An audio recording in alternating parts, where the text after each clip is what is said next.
our Chairman Alvarez and Alvarado, our congressmen in this joint hearing, help us all in this chamber to do our duties diligently and make the correct decisions no matter how tough and hard it will be. We also pray for our congressional staff's protection and health, for we need them to be our hands and feet. Bless our resource persons today, that you may make them see the light. Help them to enlighten our Congress leaders so that we can make a fair judgment and assessment on their testimonies for the good of our topic and our nation. Lastly, in this world where evil and Satan has enveloped our very lives and society, make us all strong and healthy physically, mentally, economically, and spiritually. Help us to resist the evil one and fight him with your powers that you have given us. We invoke your promise and protection of long and prosperous life in Psalm 91, that you will cover us with your wings, send your mighty angels, and we know that we will eventually defeat evil, for good will always prevail. All this we ask in the mighty name of your beloved Son, our Savior Jesus Christ. Mama Mary, please pray for us. Amen. Please remain standing for the singing of the national anthem.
The joint meeting with the Committee on Good Government and Public Accountability is hereby called to order. On the part of the Committee on Good Government and Public Accountability, known as the Blue Ribbon Committee of House of Representatives, the joint meeting with the Committee on Legislative Franchises is hereby called to order.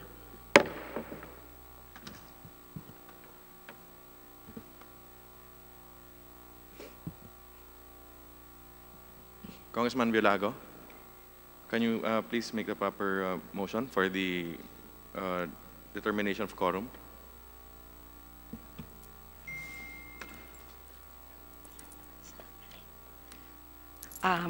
Mr. Chairman, on the part of the Committee on Legislative Franchises, I dispense the calling of the roll.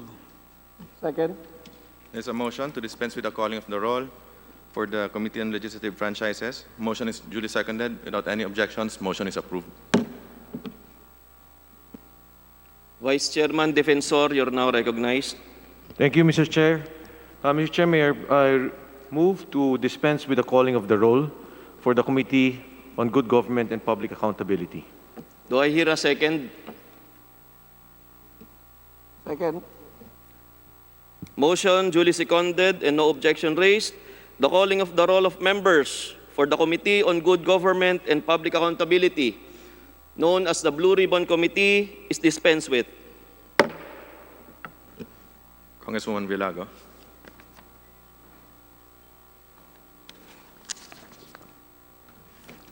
On the part of the Committee on Legislative Franchises, I move to dispense the reading of the minutes and approve the minutes of the meeting last May 26. May 26, Mr. Chair. There's a motion. Are there any second? Duly Second, Mr. seconded. Chair. Without any objections, motion is approved. On the part of the Committee on Good Government, Public Accountability, may I move, Mr. Chair, to dispense with the reading and approval of the minutes of the previous meeting. I so move. Second. Do I hear a second? There's a motion to dispense with the reading of the minutes of May 26, 2020 joint meeting to approve the same. The motion is seconded. Is there any objection? Hearing none, the motion is approved. On the part on the Committee of Legislative Franchises, the Chair would like to instruct the Committee Secretary to please acknowledge the guests present and also our members.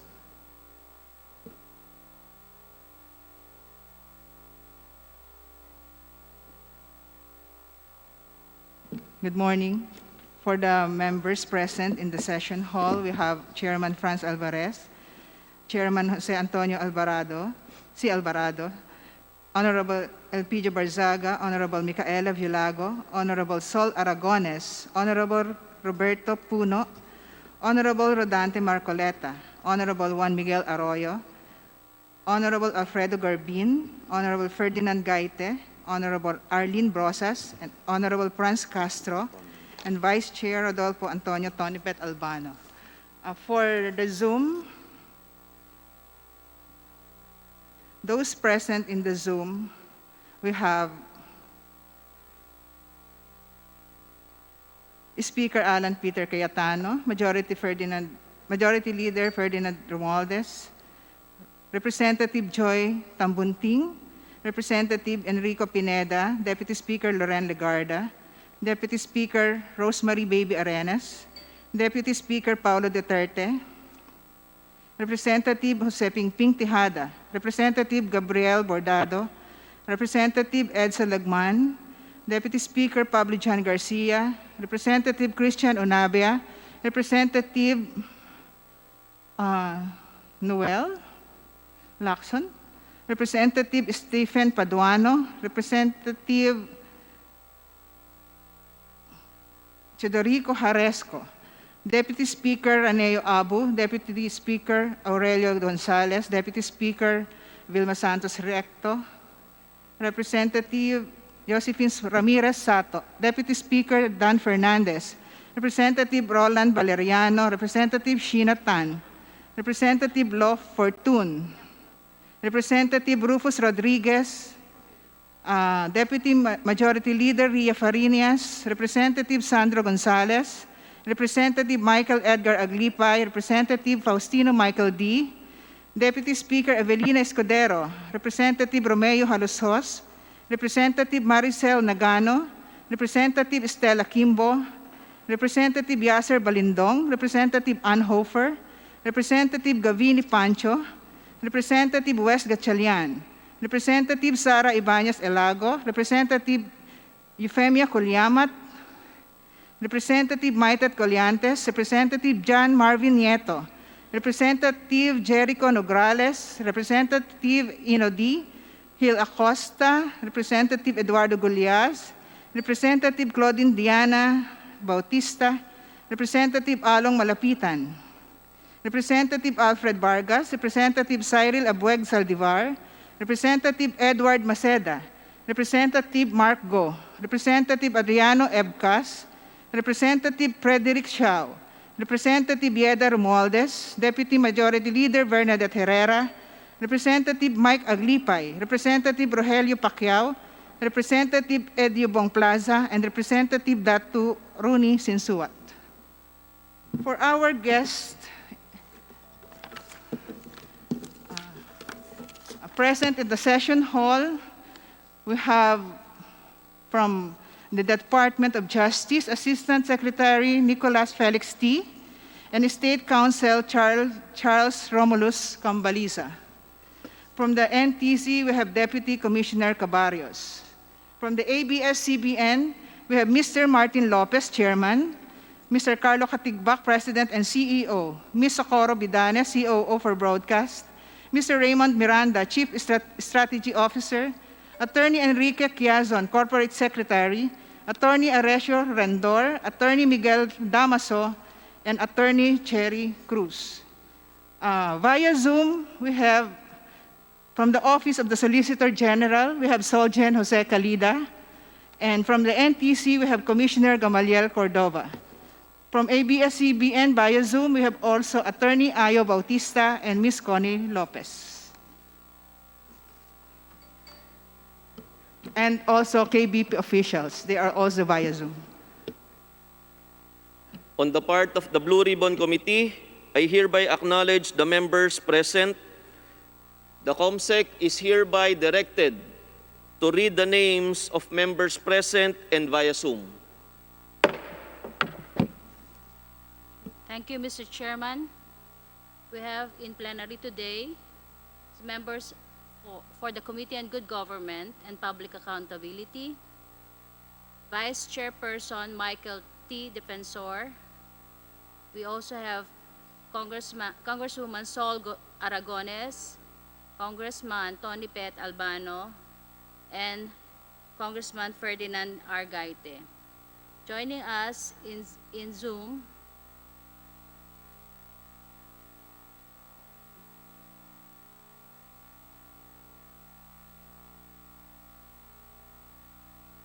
we have the Vice Chairperson Enrico Pineda, Representative Gabriel Bordado, Representative Maricel Natividad Nagano, Representative Sandro Gonzalez, Representative Estela Kimbo, Representative Claudine Bautista, Representative Cyril Abueg Saldivar, Representative Adriano Ebcas, Representative Romeo Haloshos Jr., and Representative Cesar Jimenez. Your Honors. Sa kalaman po ng lahat, ang hearing pong ito ay nag-i-stream ng live ngayong oras na ito sa Facebook. Gamit po ang Facebook page ng House of Representatives. Pwede nyo rin pong gamitin yung Facebook page ko, Congressman Kuya Jose Antonio R.C. Alvarado. Good morning. We will have today the sponsorship of the 12 Mr. House... Chair. Mr. Chair. Congresswoman Rosas. Yes, Mr. Chair, you have not acknowledged Honorable Carlos Izagani Zarate. I believe he's in the Zoom, Mr. Chair. Noted po. Thank you po, Congresswoman Rosas. Also, Minority Leader Benny Abante. We will now have the sponsorship of the 12 House bills and the 5 House resolutions stated in our agenda. We will also hear the side of ABS-CBN concerning the constitutional issues raised against its application. We also welcome the participation of Solicitor General Jose Calida. Birthday nga rin po pala ni Solgen ngayong araw na ito. Solgen, happy birthday po. And NTC Gamaliel Cordova via Zoom. We will hear them later. At an appropriate time, we will give them Solicitor General and Commissioner Cordova the opportunity to address the committees and clarify on the alleged interference on the exercise of our mandate. Magandang umaga po, Chairperson Alvarez, sa aking mga kapwa mambabatas at mga lingkod bayan, at sa ating mga kababayan na sumusubaybay sa pagdinig na ito.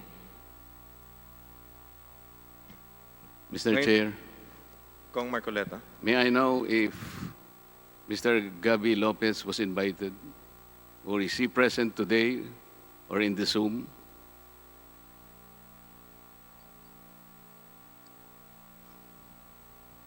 Wala po. Mr. Chair, I ask this question because I saw the agenda and I think we will discuss the issue of citizenship. I think there are questions that are personal to him. I don't think the lawyers present today will be able to answer all these questions, particularly those questions that are personal to him. I wouldn't know how to deal with this, Mr. Chair, if he is not present. I'd like to believe that he should be, as a matter of courtesy to this House. The issue of citizenship is not a simple matter, Mr. Chair. I hope the representatives of ABS-CBN would find in their heart the importance of being able to motivate him or convince him to be present. Thank you, Mr. Chair. Thank you for that observation, Congressman Marcoleta. Mr. Maybe Chair? the committee can invite Mr. Gabi Lopez, send an invitation for our next hearing. The chair would like to instruct the COMSEC. Congressman Defensor?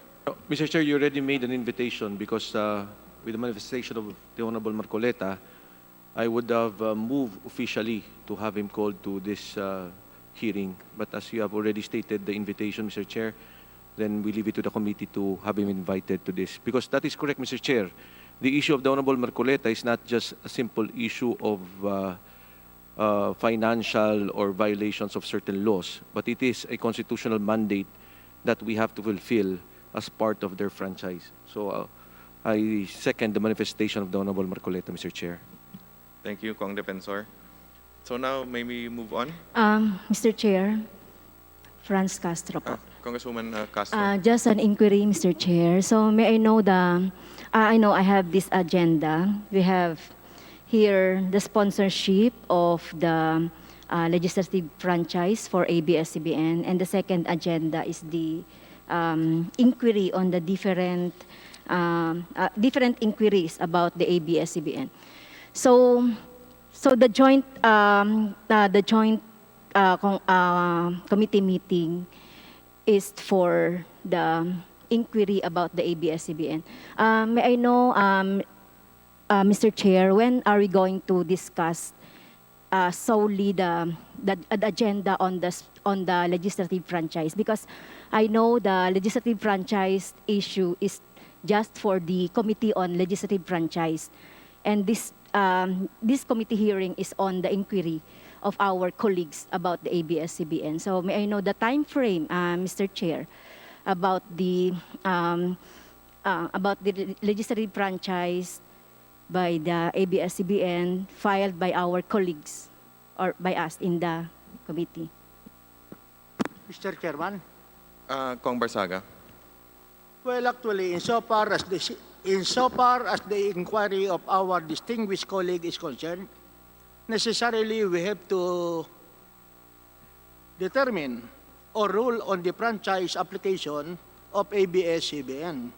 And in ruling insofar as the ABS-CBN application is concerned, we have to consider that during the period of franchise of ABS-CBN or at the start, has there been a violation of Philippine laws? Is ABS-CBN compliant with the requirements of Philippine laws? And therefore, we cannot separate the renewal from the other issues such as the constitutionality involving ABS-CBN. I think all these issues are intertwined, related with one another, and we cannot separate yung issue ng ABS-CBN renewal from the alleged violations of ABS-CBN. Thank you very much for that manifestation. Maraming salamat, Congressman Barsaga. Para po sa kaalaman ng ating kasama na nagkaroon ng inquiry, under Section 35 of our rules in the last paragraph, the committees and subcommittees, as far as practicable, shall schedule bills, resolutions, or petitions on similar or related subject matters for the same meeting or hearing. Maraming salamat po. Just a follow-up, Mr. Chair. So, ibig sabihin po ba nito, yung hearing po nung franchise ng ABS-CBN ay talagang hanggang sa huli ay with the joint committee hearing po?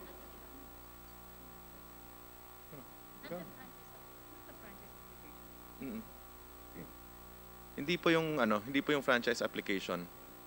Kasi I remember it right, during the last meeting, you said, Chair Alvarez, that we will have a separate meeting as regard to the franchise. Hindi ko po sinabi na separate meeting po, Congresswoman Castro. Sinabi ko po, separate po yung voting. Pagdating po sa voting ng franchise, members lang po, solely members ng franchise and ex-officio, yung pwede pong bumoto. Hindi po kasama yung sa good government.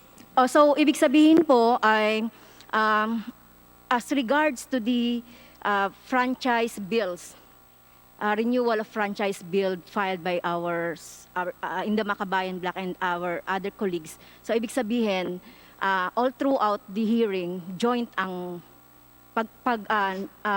approach natin doon sa franchise bill po. Abalahin ko lang po ang kwentuhan ng magkamag-anak. Parehas Alvarez. Ang hearing po na ito ay joint committee hearing. Pero pagdating po sa botohan, siyempre tungkol sa legislative franchises po, members lamang ng legislative franchises ang maaaring bumoto. Mr. Chair, I know po, alam natin Opo, yung rule bagamat na yan. po- Ang tinatanong ko lang po, yung pag-uusap tungkol sa inquiry about yung legality, constitutionality, and other complaints by our colleagues and other colleagues, at saka yung legislative franchise ay pag-uusapan jointly nitong committee hanggang sa huli po, pati yung franchise, yung aming mga nakafile na Maraming bill. salamat po sa muling katanungan at inuulit ko po, joint committee hearing po ito. According to rules po, magkasama po ang hearing natin. Maraming salamat po. Congressman Garbin. Thank you, Mr. Chair. Last hearing, we laid down the rules of procedure to be observed by the joint committees. And we stated in rule number 1 that sa bawat issue, maglalaan tayo ng hearing para talakayin yung ABS-CBN franchise. Sabi nga natin, ang unang magpipresenta, yung ABS-CBN, at yung susunod ay yung partidong or taong kontra dito. So, in that case, what we're hearing now is both the legislative franchise of ABS-CBN and also the issues, constitutional issues that are pertinent to the issuance of the franchise of ABS-CBN. Thank you, Mr. Chair. Chair. Congressman Mikey. I just want to seek clarification because I don't know if I heard it right that the Honorable Chairman Alvarado mentioned that Soljen Calida would speak on the matter of his supposed intervention. Is that it? Or does he also speak on his views regarding the constitutionality of this issue? Because if we only say that he will only speak about his supposed meddling, then we are boxing him in, Mr. Chair. I don't know if I heard it right, Mr. Chair. I just want to seek clarification if possible. Maraming salamat po, Congressman Mikey Arroyo, sa aking isa po sa kapitbahay, malapit lamang po sa lalawigan ng Bulacan at iniidolo po natin. Tama po yung unang nabanggit na magpapaliwanag po si Soljen Calida ng kanyang pahayag kung bakit hindi natin siya dapat mai-contempt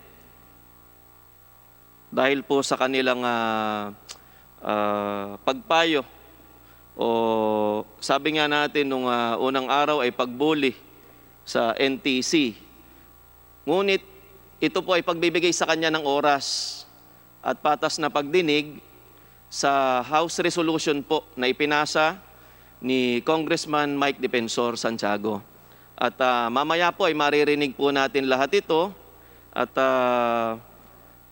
inaasahan po natin na magkakaroon naman ng mga kasagutan si Soljen Calida sa mga issue po tungkol dito.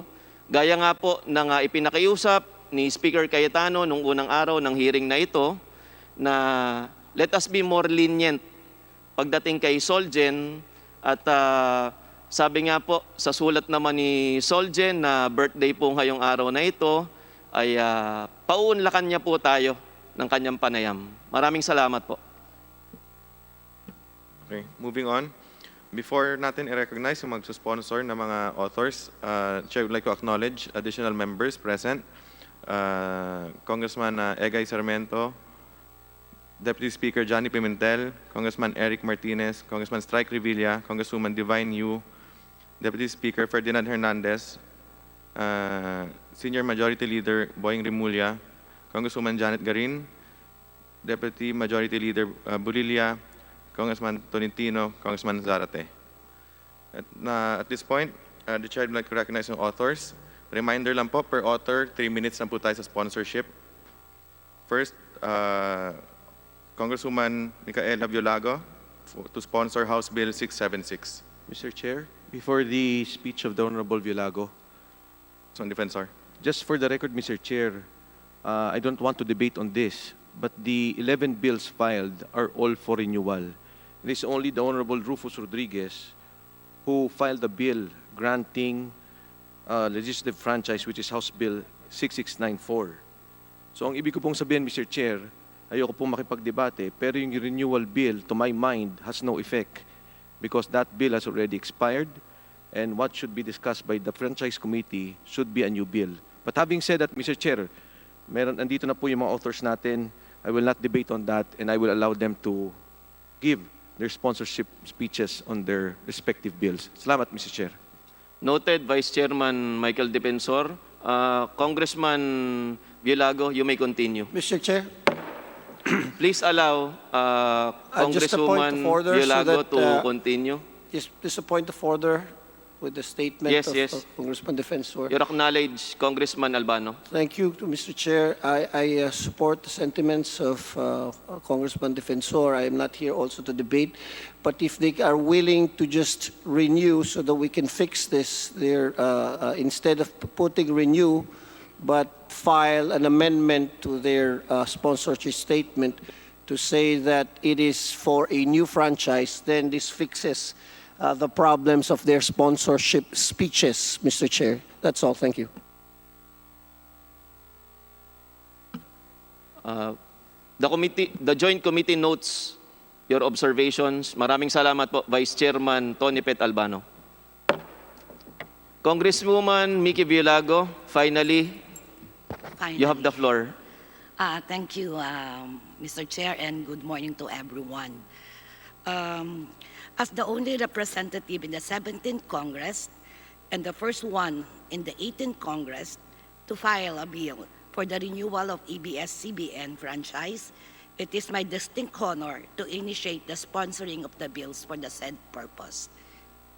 ABS-CBN Corporation is one of the key players in the country broadcast industry. As the Philippine oldest and largest media conglomerate, it has been forefront of providing radio and TV programming for the best 7 decades. Throughout its many years of existence, ABS-CBN has served the Filipino people here and abroad through its local and international programs, 687,000 households and 3.129 million individuals likely do not have access to TV or radio after the ABS-CBN shutdown. ABS-CBN produced a broad array of engaging world-class entertainment programs and balanced and credible news programs that are aired on cable TV and free-to-air television channels. It is also among the country's leading radio broadcaster, operating 18 radio stations throughout major cities of the Philippines. In acknowledgement of ABS-CBN accomplishment and the capital requirements of its operations, the immediate grant of its franchise is recommended to ensure the ABS-CBN could continue fulfilling its mandate of being in the service of the Filipino. Group like ABS-CBN, Lingkod Kapamilya Foundation, ABS Team Experiences, and Play Innovation Incorporated rely on the support from ABS-CBN. Their ability to continue operations will most likely cease without ABS-CBN. We may now recall that the last meeting was unfortunately highlighted by the NTC's own versions of their COVID, a clear open bow, inconsiderately dishonored. It's now up to Congress to rectify this and to ensure that we do not give our countrymen the same, most especially now that our country is in the middle of ongoing pandemic. We cannot in any way undervalue the huge role that ABS-CBN plays for the Filipino people. I wholeheartedly express my sincerest gratitude to the leaders of the House led by Speaker Peter Cayetano for allowing the resumption of the hearings para maging patuloy ang inspirasyon at serbisyo sa milyong-milyong Pilipino, sinusulong ko po ang pagbibigay ng panibagong prangkisa. Maraming salamat po at magandang umaga po sa ating lahat. Thank you, Congresswoman Villago. May we now call on Rosemary Baby Arenas Congresswoman Rosemary Baby Arenas for her sponsorship of House Bill 3521.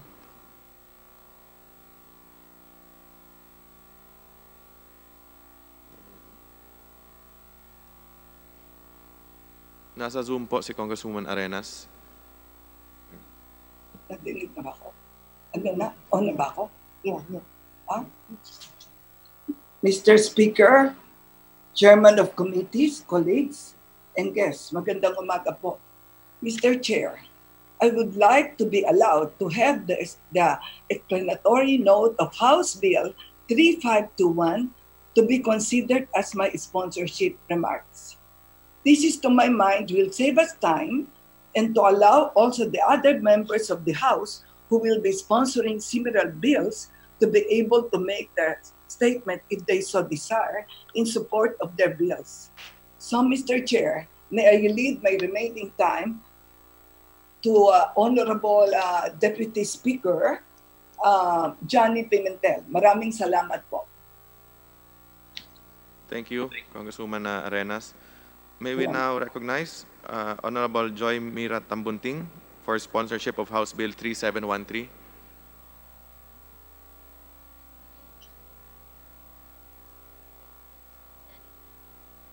Mamaya na lang. Mamaya na.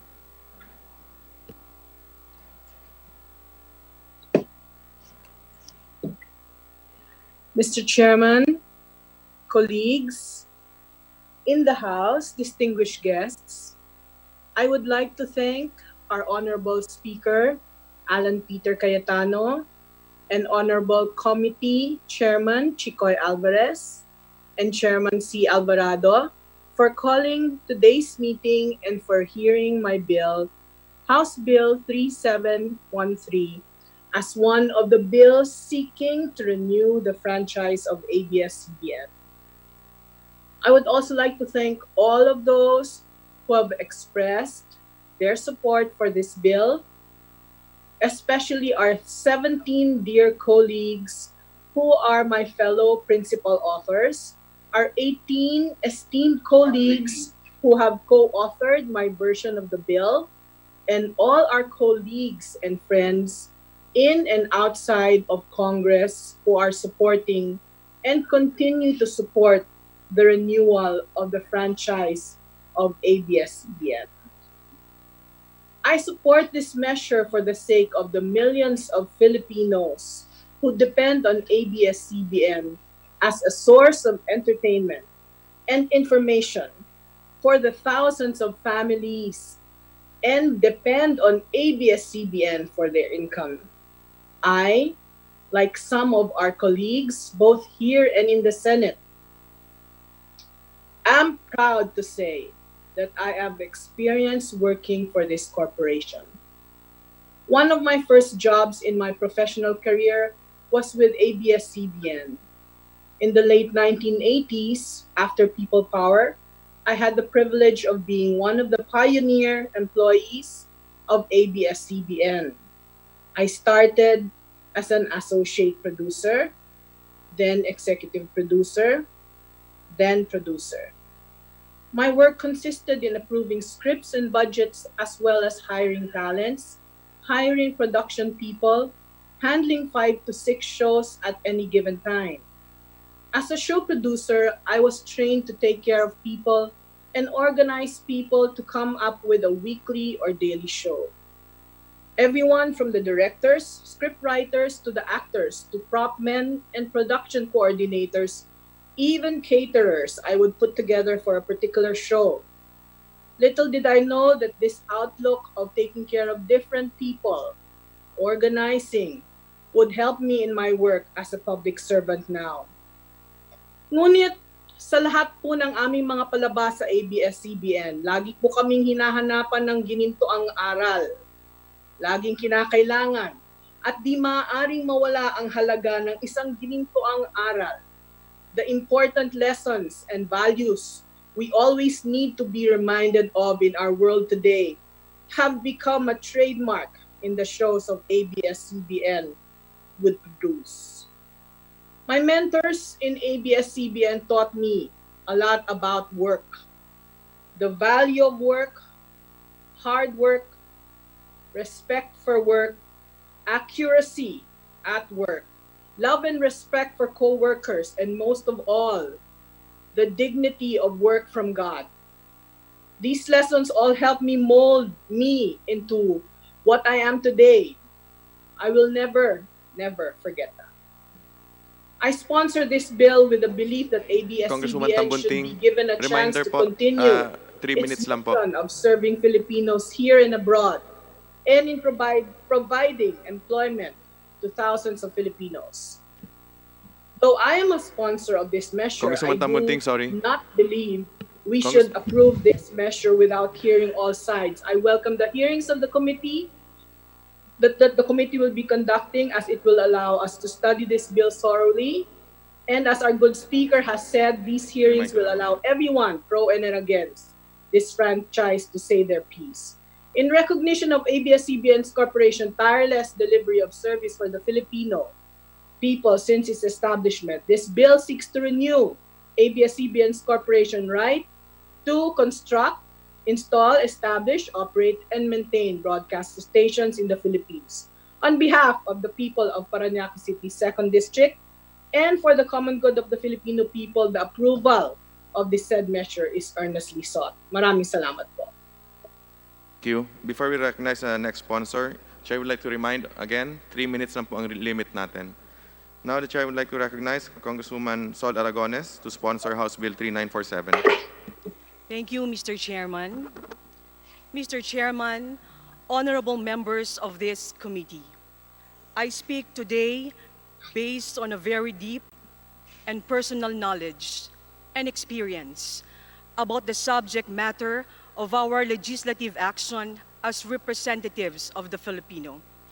As representatives of the Filipino, we are tasked to conscientiously determine whether or not the applicant network, ABS-CBN Corporation, is qualified to be granted a legislative franchise in the very same way that others also granted the same privilege, subject, of course, to similar requirements as provided for clearly by our existing laws, rules, and regulations regarding the grant of franchise of this kind.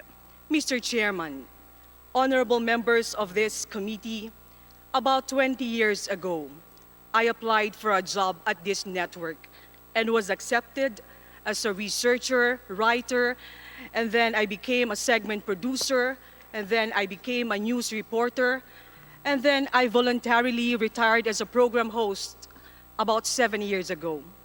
In my 13 years as an employee of this company, I remember so many stories of hopes and dreams, of chances and choices, of struggles and triumphs, of love and everything, as in memories that will last me a lifetime. But there is one thing I can never forget. ABS-CBN was not only interested in reporting the news, but it went above and beyond the obligations of a broadcast network by helping those in need, no matter how few they may be, no matter how far they may be. Truly, simply, ABS-CBN stood for then, as it stands for now, in the service of the Filipino. Ako po mismo ilang beses, pinatakbo ko kung saan may bagyo, baha, sunog, pinapunta kung saan may lindol o landslide, at kung ano pang mga sakuna, parating nakasunod ang sagip kapamilya, tumutulong sa pamilyang Pilipino. Ako po mismo, ilang beses, pinapakover sa akin ang mga inabusong bata sa kamay man ng kanilang sariling magulang o sanhin ng digmaan sa kanilang bayan. Parating nakasunod ang bantay bata, tumutulong sa batang Pilipino. Ako po mismo ilang beses pinareport sa akin ng mga kwento ng mga magsasaka, ng mga mangingisda, ng mga kabataan, ng mga out-of-school youth doon sa mga lugar na may panganib sa kapaligiran o iba pang hamon na nagbabagong panahon. Parating nakasunod ang bantay kalikasan, tumutulong sa kinabukasan ng mga Pilipino. Mr. Chairman, honorable members of this committee, relief goods for more than 12 million Filipino victims of calamities since 2009, hot meals in soup kitchens for more than 130,000 Filipino victims of calamities, more than 600 classrooms built and repaired since 2007, almost 300,000 scholarship grants for students in 68 provinces, 32 bakery projects, 10 water facilities, among many others, in a very long list of support from Sagip Kapamilya with the help of various partner organizations and generous hearts of their donors. More than 2 million Filipino children provided with medical, educational, legal, and other kinds of support for 23 years already, in addition to school-based and community-based workshops and other forms of advocacies and assistance to neglected. All of this and many more is what ABS-CBN is all about, over and above the news and entertainment. It stood for then, as it stands for now, in the service of the Filipino. This is my personal knowledge. This is my personal experience. And I am sure that all of the more than 11,000 employees of the company at present know and experience the same. Alam ko pong nauunawaan niyo ang pinanggagalingan ko bilang isang dating empleyado ng istasyon. Mga empleyadong umaasang magpapatuloy pa ang kanilang hanap buhay, magpapatuloy pa ang pangarap ng kanilang mga anak, magpapatuloy pa ang kapamilya network sa serbisyo sa publiko. Kaya ito po ang aking masidhing kinatatakutan. Lahat ng tulong na ito para sa pamilyang Pilipino, para sa batang Pilipino, para sa kinabukasan ng Pilipino, kapag walang bagong franchise, ay magiging bahagi na lamang ito ng isang lumang kwento, na noon ay ganyan, na noon ay ganito, at ngayon ay wala na ang lahat. Pero umaasa po ako na hindi dito matatapos ang kwento ng ABS-CBN. Mr. Chairman, honorable members of this committee, as a representative of the Filipino, in the service of the Filipino, I proudly sponsor the grant of franchise to ABS-CBN. Maraming salamat po. Thank you, Congresswoman Aragones. The Chair would like to recognize now Honorable Vilma Santos Recto to sponsor House Bill 4305.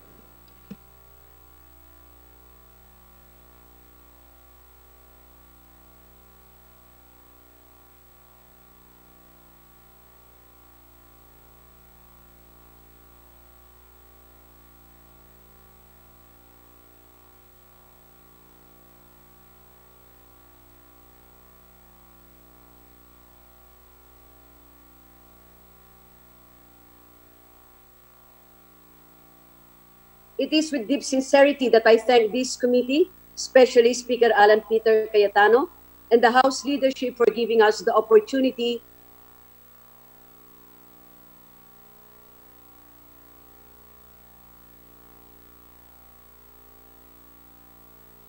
once and for all the sides will be given the chance to speak their affirmations or objections with respect to this particular bill.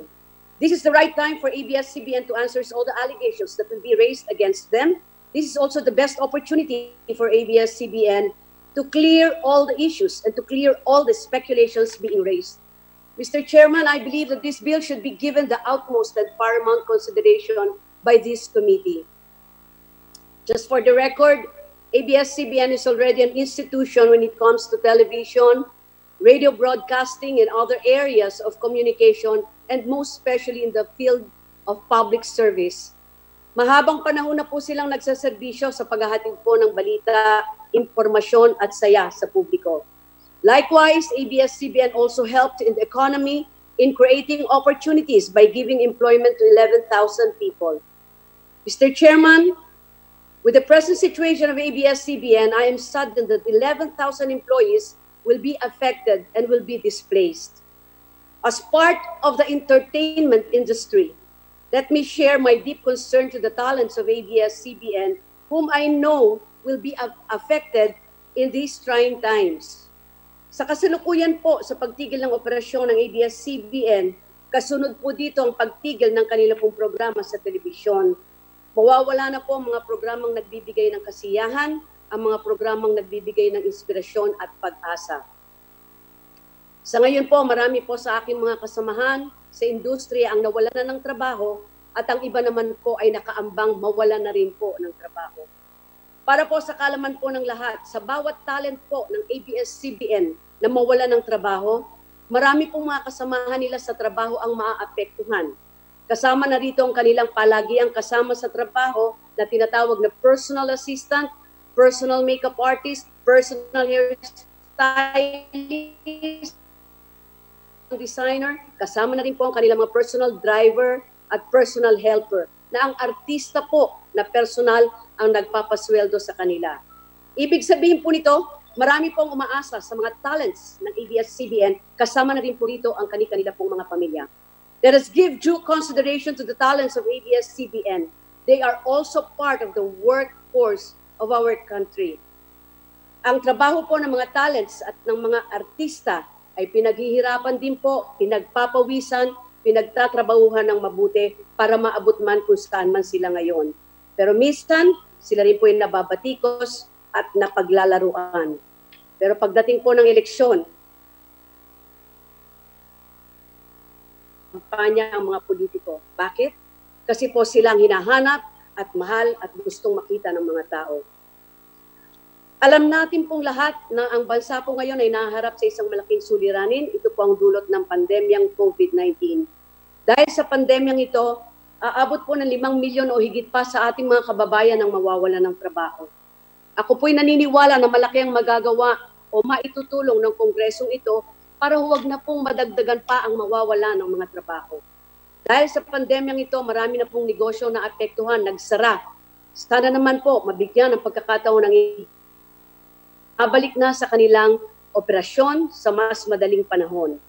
Naniniwala po ako na importante pa rin ang papel na ginagampanan sa ating bansa ng ABS-CBN. Mahalaga pa rin na nandyan po ang ABS-CBN.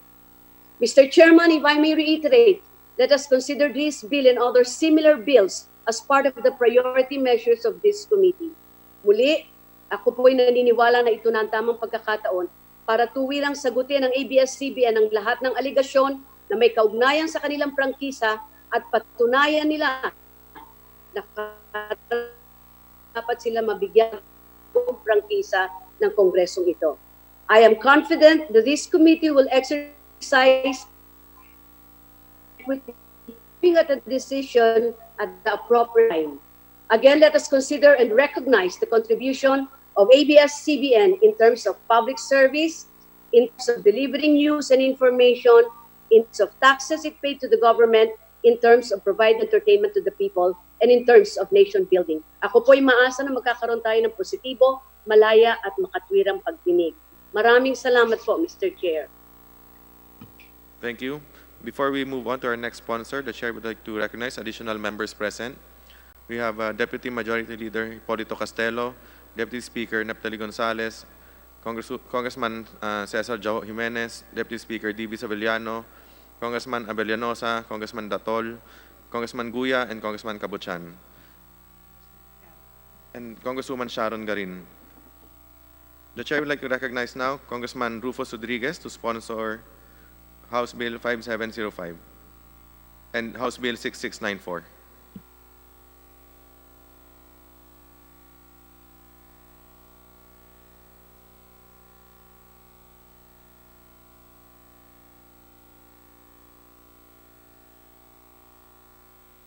Can you hear me, Mr. Chairman?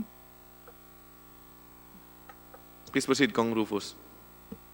Thank you, our eminent committee chairman, my distinguished colleagues, and to our resource persons for today's hearing. I am author of House Bill 5705 for the renewal of ABS-CBN for 25 years. I am also the author of House Bill 6694, granting a 25-year franchise for ABS-CBN. There may be two bills pending in this committee, but the objective is one and the same: to allow the ABS-CBN to continue operations for the next 25 years. Mr. Chairman, there are allegations of alleged constitutional and legal violations against my bill, against the extension of the ABS-CBN franchise. First is the allegation that Mr. Gabby Lopez is an American citizen and unable to own shares and to be president or the management of the ABS-CBN. The other one is the allegation on the alleged violation of the issuance of PDRs, Philippine Depository Receipts. Mr. Chairman, and my distinguished colleagues, as lawyer, as former Dean of the College of Law of San Sebastian College, and as Chairman of the Committee on Constitutional Amendments, let me put my position clear that these allegations have no basis in law, and that we should grant the grant of 25 years to ABS-CBN. First, Mr. Eugenio Gabby Lopez III is a Filipino citizen.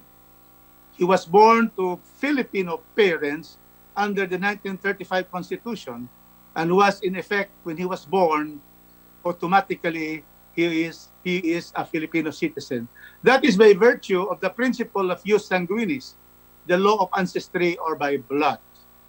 He was born in the U.S. in 1952, and under the U.S. Constitution, he is also a U.S. citizen.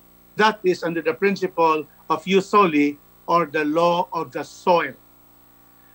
Mr. Lopez asked the Bureau of Immigration to recognize his citizenship, and it was for this purpose of getting official recognition of this Filipino citizenship in order to get a passport. But a passport is not the sole proof of ownership. There are many Filipinos who have never had passports, but they are Filipino citizens from the very, very beginning. The Department of Justice and the Bureau of Immigration have both recognized recognition of the Philippine citizenship from birth of Mr. Lopez as contained in identification certificate number 00969, dated October 1, 2002. Therefore, being a Filipino citizen, Mr. Lopez may own part of or participate in the management of the mass media company. The second issue is the Philippine Depository Receipts. The PDRs do not give the holders the right to vote nor participate in the management of ABS-CBN Corporation. It does not give the holders ownership over the shares of ABS-CBN Corporation. Since there is no ownership and management of ABS Corporation by PDR holders, there is no violation of the Constitution. The PDR is a conditional option to purchase a share. If the PDR holder is a Filipino, he can purchase and own the shares should he choose to exercise the option. If he is not Filipino, he is not qualified to purchase and own the ABS-CBN shares. The PDRs will be sold in the market and he will only receive the net proceeds thereof. Therefore, sometime in October 1999 and 2014, the ABS-CBN registered and these PDRs were approved by the Securities and Exchange Commission in their issuance in both 1999 and 2014 before they were sold to the public. And after reviewing the provisions of the PDRs and ultimately finding that these provisions were compliant with the Philippine Constitution and Philippine laws, the SEC issued certificates of permit to offer securities for sale to ABS-CBN Holdings dated October 4, 1999 and also in 2014. Therefore, Mr. Chairman, there is no truth to the allegation that there is violation of ABS-CBN in the issuance of the PDRs.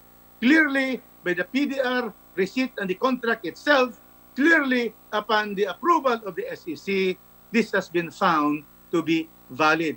And because of that, Mr. Chairman, first, because it is proven that Mr. Gabby Lopez III is a Filipino citizen from birth, who does not have to do anything to acquire citizenship. he never renounced it or lost it. He can therefore own shares of ABS-CBN and also be president of ABS-CBN.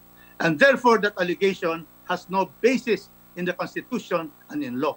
Secondly, the PDRs are clearly constitutional and legal, and there's no violation at all in the issuance of ABS-CBN of the PDRs.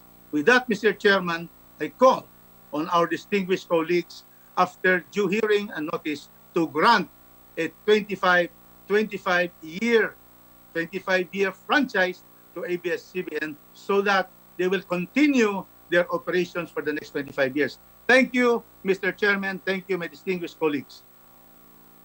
Thank you, Congressman Rufus Rodriguez. The Chair would like to recognize now Honorable Josephine Ramirez Sato to sponsor House Bill 5753.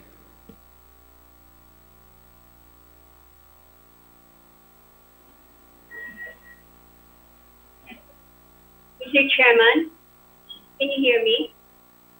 Yes po, ma'am. Please proceed. Mr. Chairman, Your Honors, on May 5, 2020, at around 8 p.m., about 70 million viewers lost their access to information, news, updates, and announcements, and yes, even entertainment. The shutdown of ABS-CBN could not have come at a more unfortunate time. Amid our nation's battle against COVID-19, crucial information and updates on this global pandemic could not be accessed by 3,129,000 Filipinos. 3,129,000. This is the number of Filipinos who rely solely on ABS-CBN's broadcast, simply because other networks cannot reach them. During emergency situations, updated, reliable, and accessible information can spell the difference between life and death. Lack or absence of information can spawn and add fuel to panic, helplessness, and hopelessness. Imagine families and communities left in the bind on reports about required community quarantine, what their government is doing to address the problem, and what assistance the public can get from their government. We all know that NTC, in contempt of this committee, in contempt of the House of Representatives, issued a cease and desist order against ABS-CBN. I would certainly like to see NTC explain this to all the households that can only access information through ABS-CBN broadcast. All 687,000 households, 151,000 households from Northern Luzon, 53,000 households from Central Luzon, 86,000 households from Southern Luzon, 199,000 households from Visayas, and 151,000 households from Mindanao. Yes, 3,129,000 Filipinos are now in a state of continuous and complete blackout of news, information, and entertainment at a time of fear, panic, and uncertainty. ABS-CBN served the farthest and remotest reaches of our country, which no other channel or station could reach. This brings to fore, Mr. Chairman, Your Honors, the urgency and necessity to renew and or grant franchise to ABS-CBN. I recognize that there are issues raised against ABS-CBN. I agree that by all means, this must be heard and discussed. The Solicitor General filed a petition for quo warranto to forfeit or revoke the franchise of ABS-CBN on the grounds that ABS-CBN violated the Constitution and its franchise. Your Honor, I firmly believe that again, this is an attempt to emasculate Congress, to remove from it and to diminish the exclusive and original jurisdiction of Congress over legislative franchises. It is very clear from a long line of cases and jurisprudence that legislative franchises may not be revoked on the ground of violation of its franchise through quo warranto petition. The decision to grant a legislative franchise and for the removal of the privilege does not lie with the judiciary. These decisions involve policy determination. These are political questions. In Cañada versus Cuenco, the Supreme Court defined political questions as those questions which are under the Constitution are to be decided by the people in their sovereign capacity, or in regard to which full discretionary authority has been delegated to the legislative or executive branch of government. Section 11 of Article 12 of the Constitution gave Congress not only the power to review and approve the franchise, but also the power to amend, alter, or repeal the franchises when the common good so requires. Mr. Chairman, Your Honor, let us assert our powers and authority. Let us not allow anybody to play around with the sacred powers granted to us by the Constitution for our people.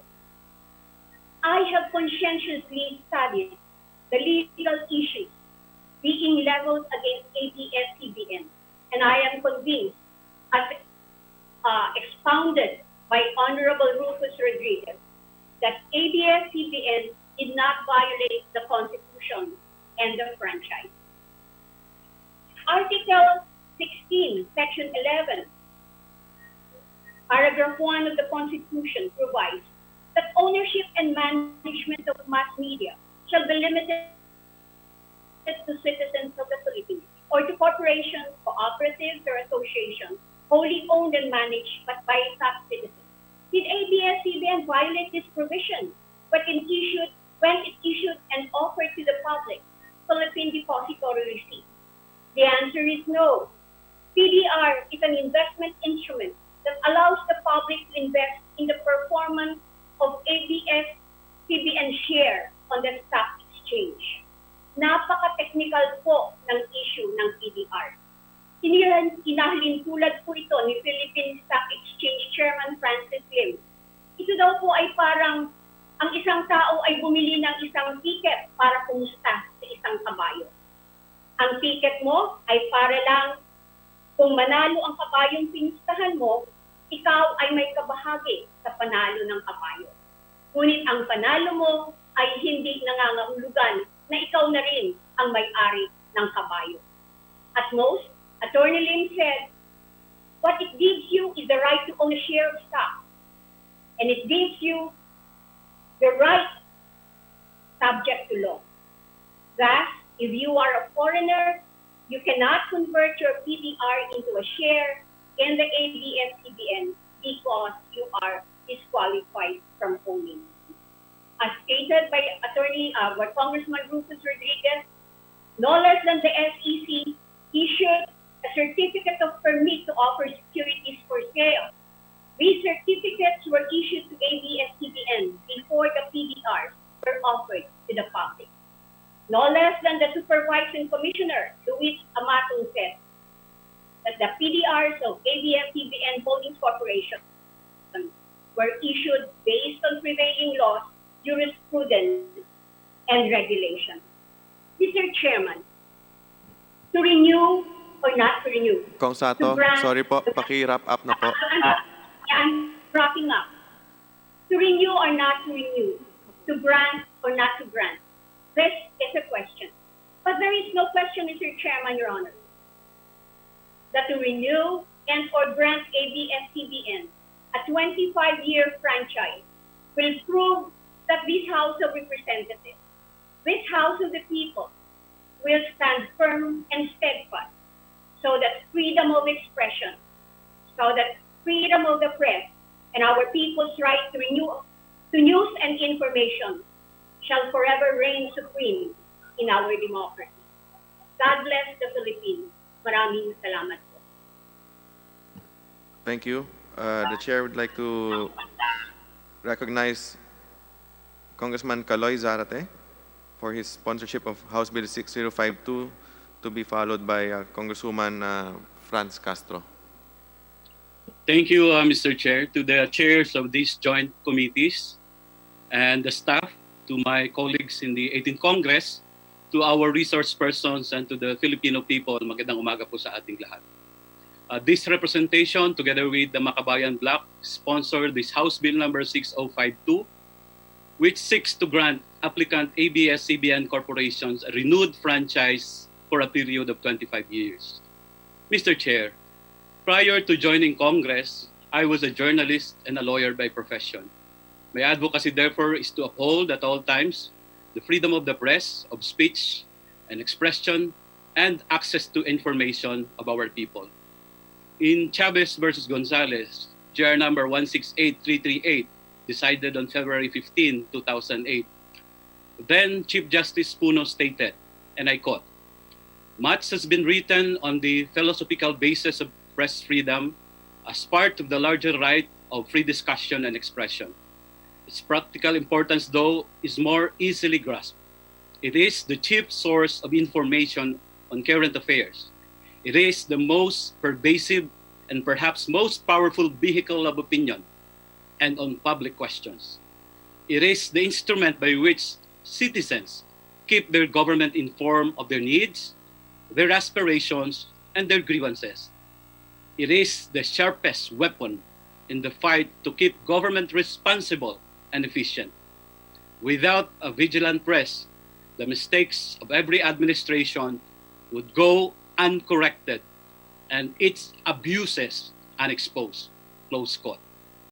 Mr. Speaker, undeniably, applicant ABS-CBN Corporation through the years continuously performed such important function, acting as one of the chief sources of information so that our citizens would be informed of government actions and government of the people's needs, aspirations, and grievances. ABS-CBN Corporation is undoubtedly one of the leading broadcast companies in the Philippines, with its television and radio stations having millions of viewers, with nationwide and even international reach. The majority of the Filipino homes have radio and or television, and we have to admit that broadcasting is still the most accessible to our peoples as a means to receive up-to-date information, especially now. Especially now during these trying times of COVID-19 pandemic affecting our country and the rest of the world. The media plays a huge role to deliver to the public the current news and information necessary for our citizens' very own survival. Especially too, in this era of fake news, when deliberate information, many even coming from officials and government agencies, is being spread like virus among our people in all platforms, particularly social media. ABS-CBN then can play a crucial role to counter this pernicious scheme. Now that the physical classes are seen as not safe and feasible for both children and educators, even Malacanang acknowledged that the applicant ABS-CBN could be instrumental for the government's push for distant learning. On its part, Mr. Speaker, ABS-CBN has already expressed support of the government's shift to distance learning in the time of pandemic through its educational and child development programs, which are already in existence even before the current crisis happened. Clearly, with the national presence of ABS-CBN, its accessibility and proven track record to produce quality educational content, it could effectively perform such a mandate in the new normal or the better normal in the educational sector. Further, the urgent grant of a franchise for a period of 25 years would be good news and bring good cheer to the thousands of Filipino workers of ABS-CBN. Last week, Mr. Speaker, we have already learned that some big corporations are planning to implement large-scale retrenchment due to the pandemic. Inevitably, thousands of Filipino people, thousands of Filipino workers would be out of work. It is within our power, therefore, not to add to the current state of massive unemployment by renewing the franchise of ABS-CBN in the most expeditious manner. We have the power not to exacerbate the rising unemployment rate in our country. I further implore this august body to also consider the contribution of ABS-CBN and its staff artists and thousands of employees to our public funds through the payments of the corporate and the latter's personal income tax.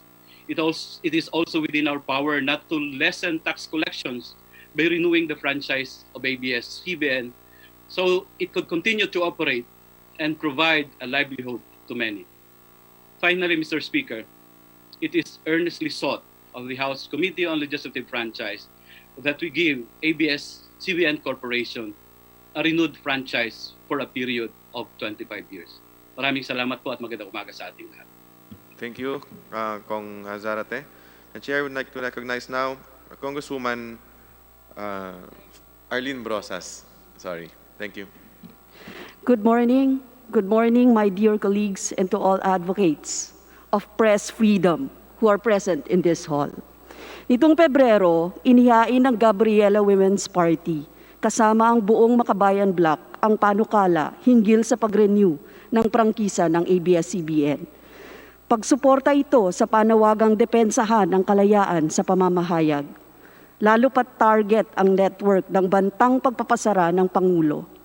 Hindi lang isang beses, kundi makailang ulit niyang sinabing tutol siya na ma-renew ang prangkisa ng ABS-CBN. Sabi ng Pangulo noong Disyembre, he will see to it that the network will be out this year. The Chief Executive no less has been out and out attacking the press in his speeches. Hindi bulag at bingi ang mamamayan para mapalampas itong malinaw na atake sa malayang pamamahayag. Matapos nito, nagsampa ang Solicitor General ng co-warranto case laban sa ABS-CBN hinggil sa umano'y mga paglabag sa franchise terms nito. May 5, eksaktong 7:52 ng gabi, na puwersang mawala sa ere ang ABS-CBN matapos mag-issue ang NTC ng cease and desist order na nakakakilabot na pagpapaalala kung paano ipinasara ang network noong 1972 ng diktadurang Marcos. Mr. Chair, pilit na inaalis ang koneksyon ng mga pangyayari at laging sinasabi na hindi ito usapin ng press freedom. Ang batas daw ay batas, kaya hindi pwedeng magpalabas, pero hindi kaya may kumukumpas para itigil ang palabas. Is it really a coincidence that the Solicitor General and the NTC are acting independently on the issue of ABS-CBN in accordance with their supposed mandates? Or is there a bigger force behind this? How do we make sense of the surplus of trolls, chest-beating Duralex, Sedlex, and even threatening ABS-CBN celebrities amid the pandemic? My dear colleagues, we cannot blindly insist on the primacy of the laws to justify the non-renewal of ABS-CBN franchise, when media freedom in all its vibrancy and varied interpretations is explicitly guaranteed in our very own Constitution. Sa panahon ngayon ng COVID-19 pandemic, higit na dapat tiyakin ang malayang pamamahayag at karapatan ng publiko sa impormasyon. Lalo pat nakaasa sa ABS-CBN ang milyon-milyon nating kababayan sa probinsya para sa pinakahuling balita.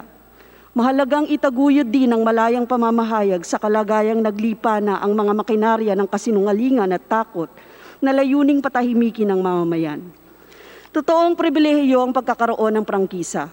Pero hindi dapat ito isangkalan para sagkaan ang karapatan ng malayang pamamahayag at tanggalan ng trabaho ng mahigit 11,000 manggagawa sa isang iglap. The grant or non-grant of a franchise should not be weaponized to exert pressure on media reportage and to brandish supposed political will and eagerness to uphold our laws, when what is apparent are deliberate efforts to shut down the network in line with the President's wish. Hindi rin magkatimbang ang personal grudge at ang demokratikong karapatan sa malayang pamamahayag. During Ferdinand Marcos' tyrannical regime, ABS-CBN was forced to bow down to him and his kin after the declaration of martial law. Today, it seems like those who have a personal grudge on the media network are following the instructions of the same playbook which led to the death of thousands of Filipinos. Kung kayang gawin itong pagpapasara sa isang malaking kumpanya, gaya ng ABS-CBN, Paano pa ang mga maliliit na radyo at pahayagan, lalo sa probinsya? Kung makakalusot ang lantarang ataking ito sa media, ano pa ang pipigil sa mga pwersa ng tiraniya para patahimikin ng mga kritikal na community journalists at ipasara ng bara-bara ang mga local newspapers? Hindi maihihiwalay ang isyong ito sa pangkalahatang klima ng impunidad, kung saan binabali ang batas para takutin, dahasin o patayin pa nga ang mga mamayang kritikal sa mga pahayag at patakaran ng Pangulo. Maliit man o malaki ang target, atake ito sa kalayaang pinag-alayan ng buhay ng mga nauna sa atin at sa natitirang demokratikong espasyo sa atin. Hindi dapat maging bahagi ng new normal itong pagsagka at pag-atake sa malayang pamamahayag. Kailangang ibalik sa ere ang ABS-CBN sa lalong madaling panahon. At sa ginagawa nating deliberasyong ito, naway manaigang boses pabor sa pag-renew ng prangkisa ng ABS-CBN. May the forces of hope and freedom triumph over the powers that cloak tyrannical ambitions with supposed allegiance to our codes. Panawagan ko sa aking mga kasamahan sa Kongreso, huwag kayong matakot na manindigan para depensahan ang mahalagang haligi ng ating demokrasya. Pagsilbihan natin ang interes ng nakararaming mamamayang Pilipino sa usapin ng prangkisang ito. Maraming salamat, Mr. Chair. Maraming salamat po. The Chair would like to recognize additional members, Congressman David Suarez, Congressman Lito Atienza, Congressman Ian D., Congressman Hataman, Congressman Ronnie Ong, and Congressman Enrico Pineda. Now, may we recognize Congressman Mark Go to sponsor House Bill 6138.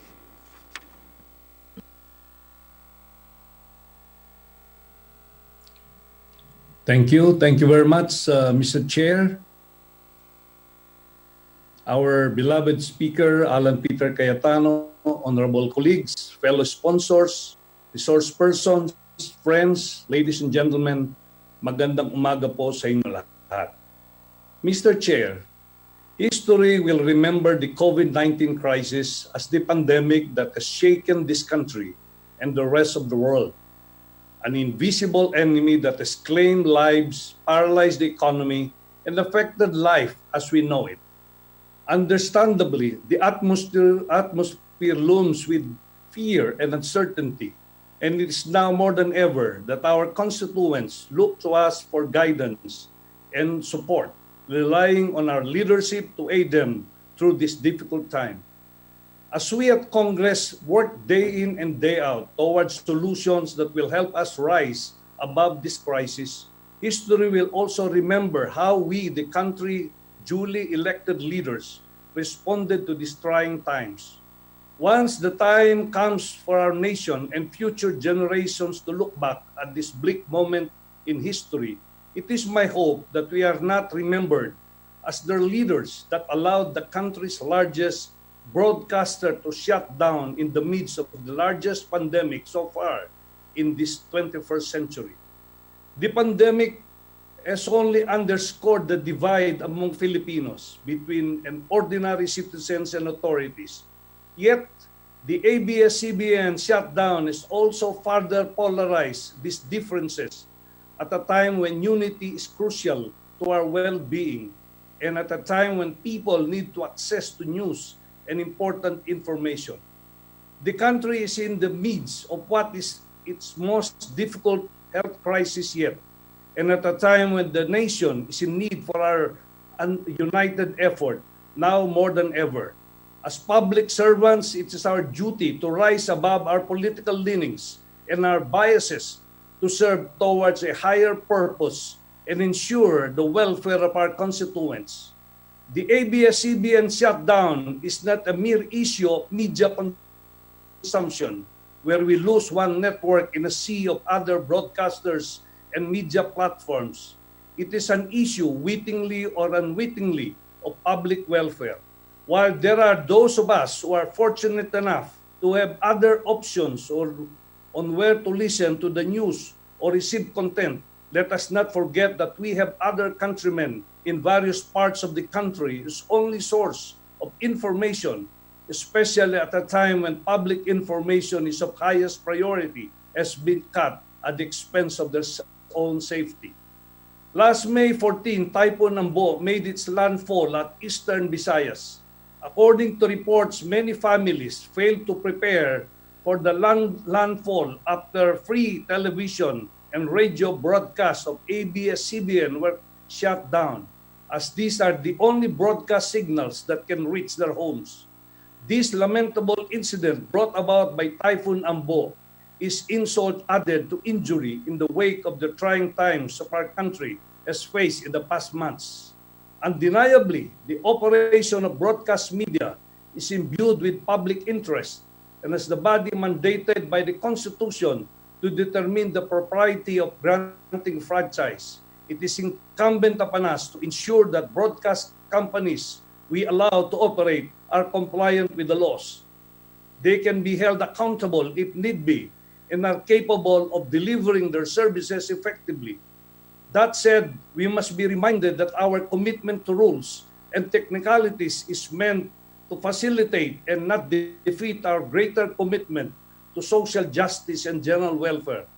That is certainly not to say that we forego with rules, but to view them in light of exigent circumstances and what will best and imminently serve public interest. As we deliberate on the decision surrounding ABS-CBN's franchise grant, may we be reminded of our true objective to heal the nation's divide by ensuring public welfare. Let us think of the welfare of the 11,000 workers and their families whose livelihoods are threatened in the midst of the pandemic, of Filipinos in the far-flung areas who rely on ABS-CBN as their sole source of information, and of millions of homes around the nation who are informed, entertained, and educated through its various programs. As a sponsor of this bill, I urge the members of this committee to really dissect the measure, to be critical, to examine thoroughly the answers of our invited guests, and to get to the bottom of the issues being thrown at the network. And then let us contemplate on the long-term impact of what we do today. Let our decision be grounded on promoting the interest of the Filipino people above all. Let us all, in a manner of reflective of our sworn duty of public service. After the public outcry, this is an opportunity for us to show a unified front in uplifting what is best for Filipinos. Woodrow Wilson once said, "We are not here merely to make a living. We are here to enrich the world." My honorable colleagues, we make things happen for the country. We need partners in the corporate world who share the same commitment to serving the Filipino people. For this reason, this representation seeks the urgent grant of ABS-CBN's 25-year franchise. Thank you at magandang umaga po sa inyo lahat. Pagpalain tayo ng ating po Panginoong Diyos.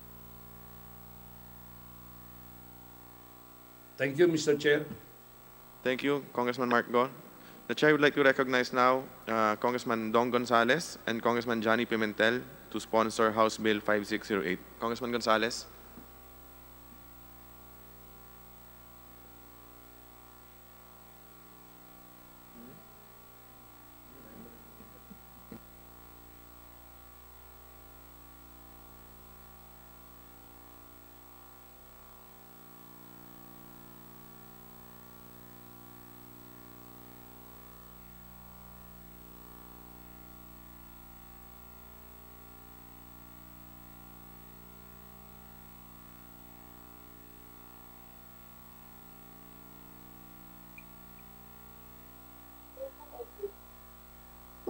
Thank you, Mr. Chairman, Mr. Speaker, our Speaker, Speaker Alan Peter Cayetano, to our dear colleagues, to our resource persons, magandang umaga po sa inyong lahat.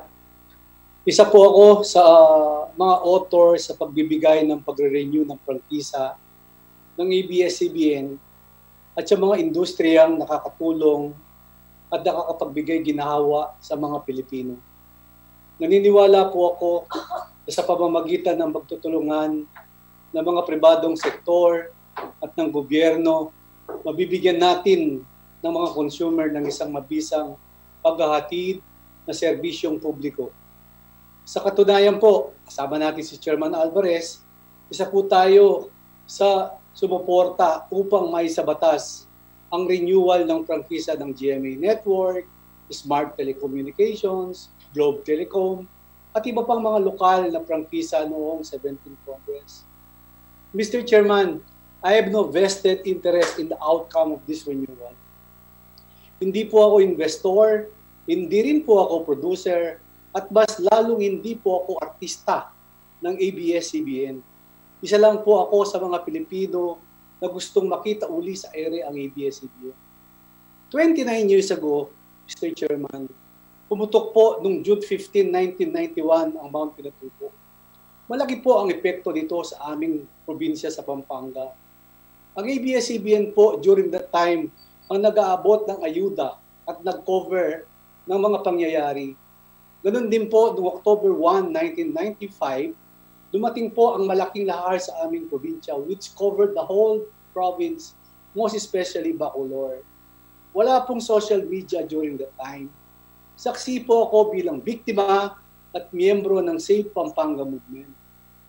Kasama ang administrasyon noon sa pagligtas ng mga biktima ng mga panahon na iyon. Naging kaagapay ko po sila, istasyon ng mga pagbibigay ng oportunidad at trabaho sa mga kapampangan. Naalala niyo po ba yung teleserye na May Bukas Pa? Si Santino, 1 taon po nating sinubaybayan yun. Yung San Guillermo Church po na lumubog ng lahar, sa Bacolor po yun. More than a year po, nanood po tayo ng teleserye. Maraming luhang tumulo, umiyak, dahil sa kwento ni Santino. Dahil po sa teleseryeng yun, marami po mga bata ang nag-field trip at naging turista po na bumibisita sa aming bayan, sa 30th Street, sa San Fernando, lalong-lalo na sa bayan ng Bacolor. Nagbigay po ito ng kaginawahan na ginawa kong batas na Republic Act 9506 at yun ang aking ginawa during my first term. Yung pakiramdam po ng mga kababayan ko ay, sabi po nila, may pag-asa pa pala yung bayan natin. May pag-asa pa pala kasi nakita sa buong mundo kung paano nagbigay ng tulong at lumubog na lahar ang bayan ng Bacolor. Nais ko lang pong malaman, Mr. Chairman, kung may kaso po sa korte, sa SEC, sa BIR, sa DOJ, sa Ombudsman, sa NTC, sa NLRC, at iba-ibang quasi-judicial tribunal. At kung meron man po, siguro po ito, ano po ang estado kaya ng mga ito? Kaya nandito po tayo para malaman ito. Your Honor, dito po sa Kongreso, ginagawa po natin ang investigasyon in aid of legislation. At hindi po para patunayan kung guilty o hindi ang isang partido. Kaya po kapag may nakita kaming paglabag sa batas, amin po itong idudulog sa tamang ahensya ng pamahalaan para sa nararapat na aksyonan. This is an avowed respect of the rule of law. Nararapat lang po ipagkaloob at ibigay natin ang ABS-CBN ang presumption of innocence hanggat wala pa po tayong final na desisyon ng ating korte sa mga bintang na ito. At the end of the day, if these transgressions are proven to be true by the courts in the violation of the Constitution and its franchise law, tayo po mismo sa Kongreso, tayo mismo ang magre-recall at magre-revoke ng kanilang prangkisa.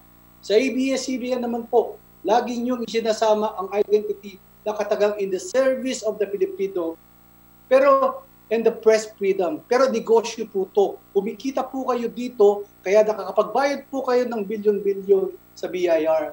The closure of ABS-CBN suppresses the opportunity afforded to every Filipino people to engage in any livelihood or business bearing in the protection of labor of 11,000 workers and the right to just share in the profits and enshrine and protected our Constitution. Sa huli po, bahagi po ako sa maraming milyong Pilipino sa pagsubaybay ng serbisyo publiko ng ABS-CBN. Ang layunin ko po dito ay layunin ng milyon-milyong Pilipino. Dakal pong salamat, payapak po kayo. Thank you, Congressman Gonzales. Congressman Johnny Pimentel.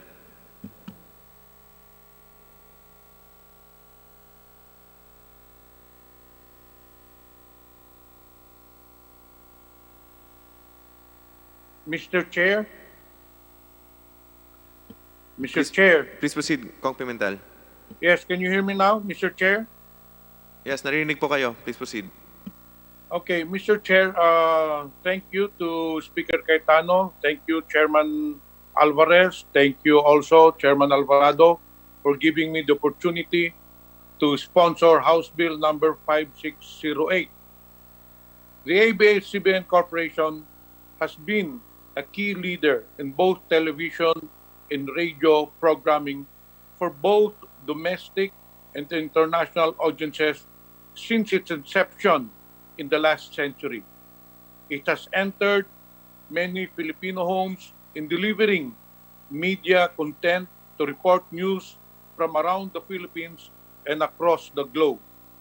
In the major events and turning points in Philippine history, ABS-CBN News has consistently appraised the Filipino nation of the news that it needs to know. I speak, Mr. Chair, before this committee as one of the principal sponsors or authors for the renewal of the ABS-CBN franchise.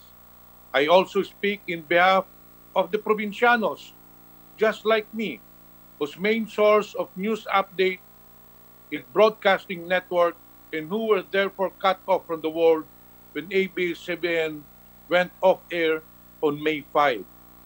The News and Public Affairs program of ABS-CBN serve as the only avenue for crucial and relevant information for a great number of our countrymen. It is the source of information in the most far-flung areas of our country, keeping the far reaches it's up to date with the relevant happenings. Mr. Chair, the onset of year 2020 is all but never been short of interesting events. From the brewing conflict between the United States and Iran to the eruption of Mount Taal in Batangas and to the occurrence of the present COVID-19 pandemic that has affected the whole world. In all these events and those that came before, ABS-CBN has been the vehicle in keeping the Filipino people informed of its vital news. It should be noted, Mr. Chair, by Congress, that the cessation of ABS-CBN broadcast operation has caused particular hardship in distraught due to the lack of accessible information in warning the people in provinces ravaged by Typhoon Ambo. The circulation of important information in times of calamity prevents fatalities and saves lives. Those far-flung areas of the Philippines which rely only on broadcast signal were left without needed news, effectively cut off from critical information, Mr. Chair. Today, we face a new normal. We still stand in the middle of a pandemic that has devastated many great nations and many strong economies. For many of our countrymen, a weather of uncertainty beckons.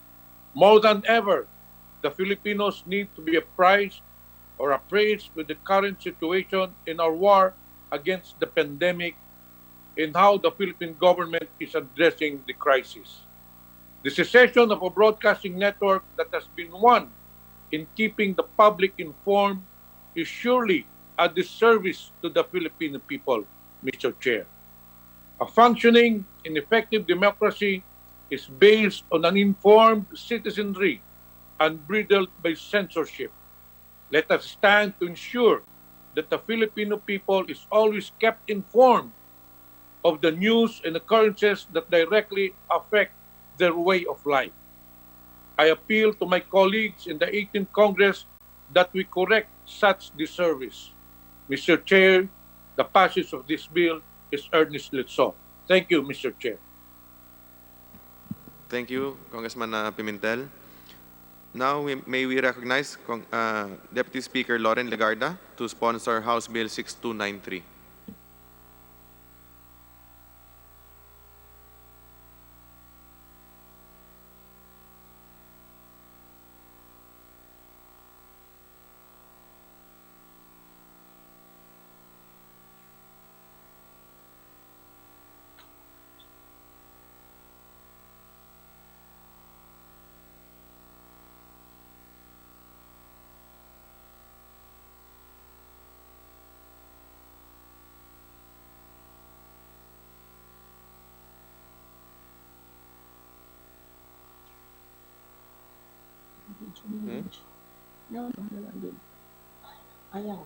Mr. Chairman, do you hear me?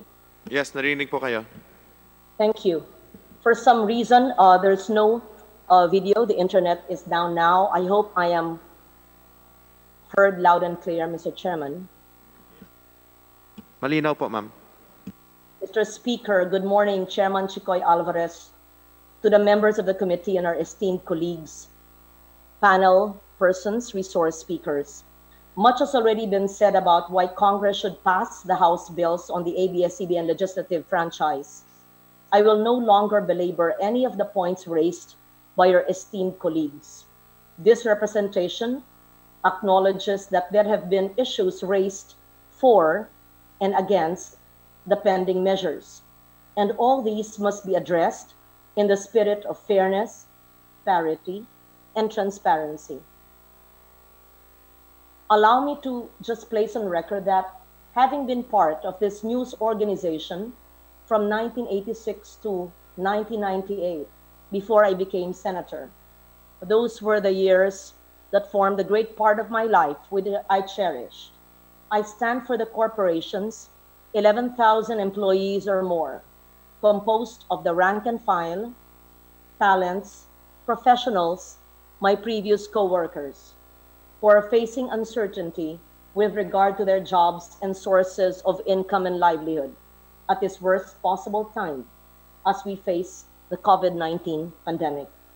Let us all help them, and let us help the industry. Lastly, I wish to thank the Committee on Legislative Franchise for taking up these House bills in this morning's public hearing. May I also request, Mr. Chairman, that my whole explanatory note in my proposed measure be part of the record, since I was only given 2 minutes to deliver the statement. Thank you, Mr. Chair.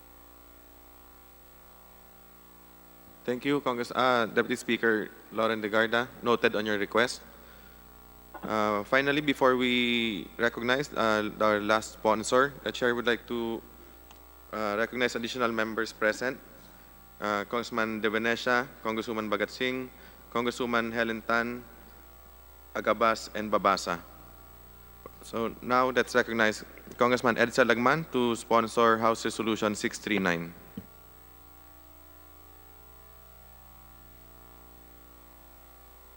Mr. Chairman. Okay. Please proceed po, Congressman Lagman. Narinig po kayo. Honorable Joint Chairman and distinguished colleagues, in order to expedite the proceedings, I am restating the whereas clauses of resolution number 639 as my sponsorship statement. This resolution is entitled, and I quote, Resolution urging the Committee on Legislative Franchises to report out without further delay for plenary action a consolidated version of 8, now 12, pending bills, proposing for the renewal for another 25 years of the legislative franchise of ABS-CBN Corporation. Let me underscore very briefly 3 overriding points of importance. 1, this resolution was filed on January 6, 2020, or 4 months before the operation of ABS-CBN was shut down on May 5, 2020.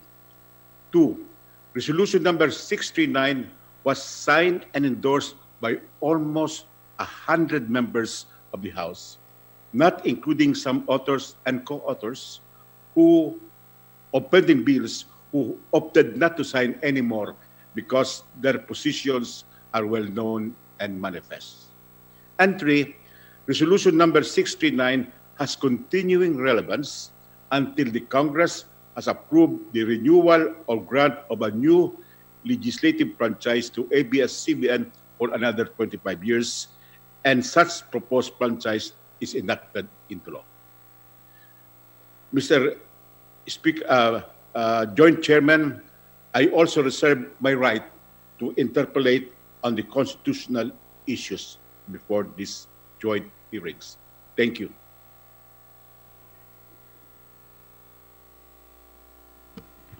Thank you, Congressman Lagman. Before we go to the other resolutions, the chairman recognized the presence of Blue Ribbon Committee Senior Vice Chairman Boying Remulla and Vice Chairman David Suarez and Congressman Apple Pancho. To espouse on the resolutions, we'll now give the floor to the House to the sponsors of House Resolution referred to Committee of Legislative Franchises and those jointly referred to the Committee of Legislative Franchises and Blue Ribbon Committee. May we call on Honorable Sandro Gonzales to sponsor House Resolution 853 on behalf of sponsors Deputy Speaker Paulo Duterte, Congressman Eric Yap, and Congressman Bambol Tolentino. Congressman Sandro, you now have the floor. Mr. Chair, esteemed colleagues, good afternoon. I have the honor to sponsor House Resolution number 853, resolution directing the Committee on Legislative Franchises to inquire, in aid of legislation, on the probable violations of ABS-CBN Corporation of its legislative franchise under Republic Act number 7966. For a few months now, the issue on ABS-CBN franchise renewal has brought unease to many of our constituents as they demand for clarity and transparency. Our purpose for filing this resolution is to set up a congressional inquiry to once and for all settle this matter. There is no better venue to discuss ABS-CBN's franchise renewal than in Congress, primarily here in the House Committee on Legislative Franchises. Yes, there were several discussions conducted in various platforms regarding the issues on ABS-CBN, but still there is a need to present these here in this meeting so as to put everything on record under the committee who is principally in charge with the grant, amendment, extension, or revocation of franchises.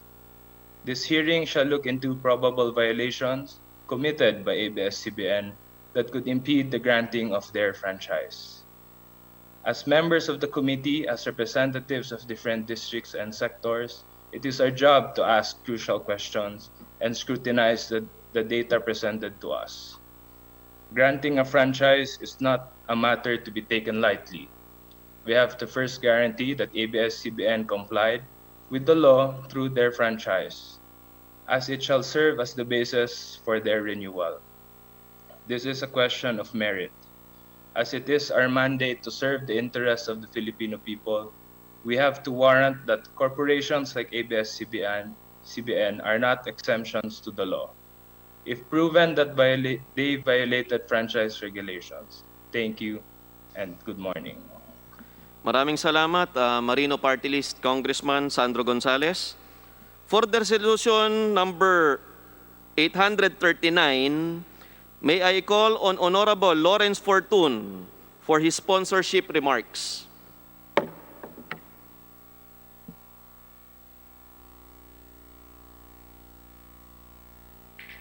Thank you, Mr. Chair. Do you hear me, Mr. Chair? Mr. Chair, can I be heard? Yes, yes, loud and clear. Thank you, Mr. Chairman. Mr. Chair, our records and those of the NTC shows that the Commission has been issuing provisional authority to certain companies whose franchises had expired but had pending applications for renewal of their franchises. In these cases, Mr. Chairman, there was no need for the Committee on Legislative Franchises to adopt by way of a resolution a letter of the committee chair, noted by no less than the Speaker of the House, and for the Senate to pass a resolution urging the NTC to issue a provisional authority pending renewal of their franchises. The NTC, in these cases, Mr. Chairman, without much ado, issued provisional authority as a matter of course and time-honored practice and precedent.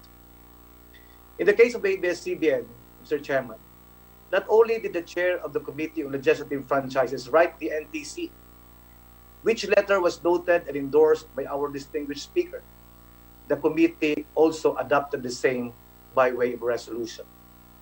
The NTC appeared before the Senate and before us in the House and made categorical commitment to issue such provisional authority, even citing the opinion of the DOJ Secretary, saying it was pleased that the House shares the opinion of the good Justice Secretary.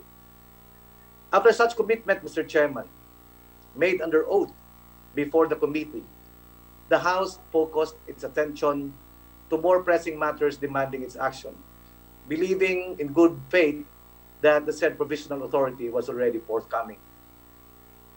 The NTC also made a commitment to keep the House posted of relevant developments leading to the issuance of such provisional authority. But Mr. Chairman, from March 10, the day they made that commitment under oath, to May 5, the House never heard of relevant developments from the NTC. As in, nada, Mr. Chairman. And all of a sudden, in an unprecedented turnaround and wanton disregard of its commitment to both houses of Congress, the NTC issued a cease and desist order, catching all of us flat-footed. This is a grave insult, Mr. Chairman, to the leadership of both houses, Senate President Vicente Soto and our very own Speaker Alan Peter Cayetano. This we cannot allow to just pass, Mr. Chairman, without at the very least our common expression of disgust against this action and condemning the same. Had the NTC told us from the very start that it could not issue the provisional authority, or that there was no certainty that it could issue such provisional authority, the House could have acted differently. We would have proceeded with tackling the bills early on and not wait for the expiration of the franchise. Because of this action of the NTC, Mr. Chairman, the House's focus has been disturbed, especially now that we are in the middle of a pandemic.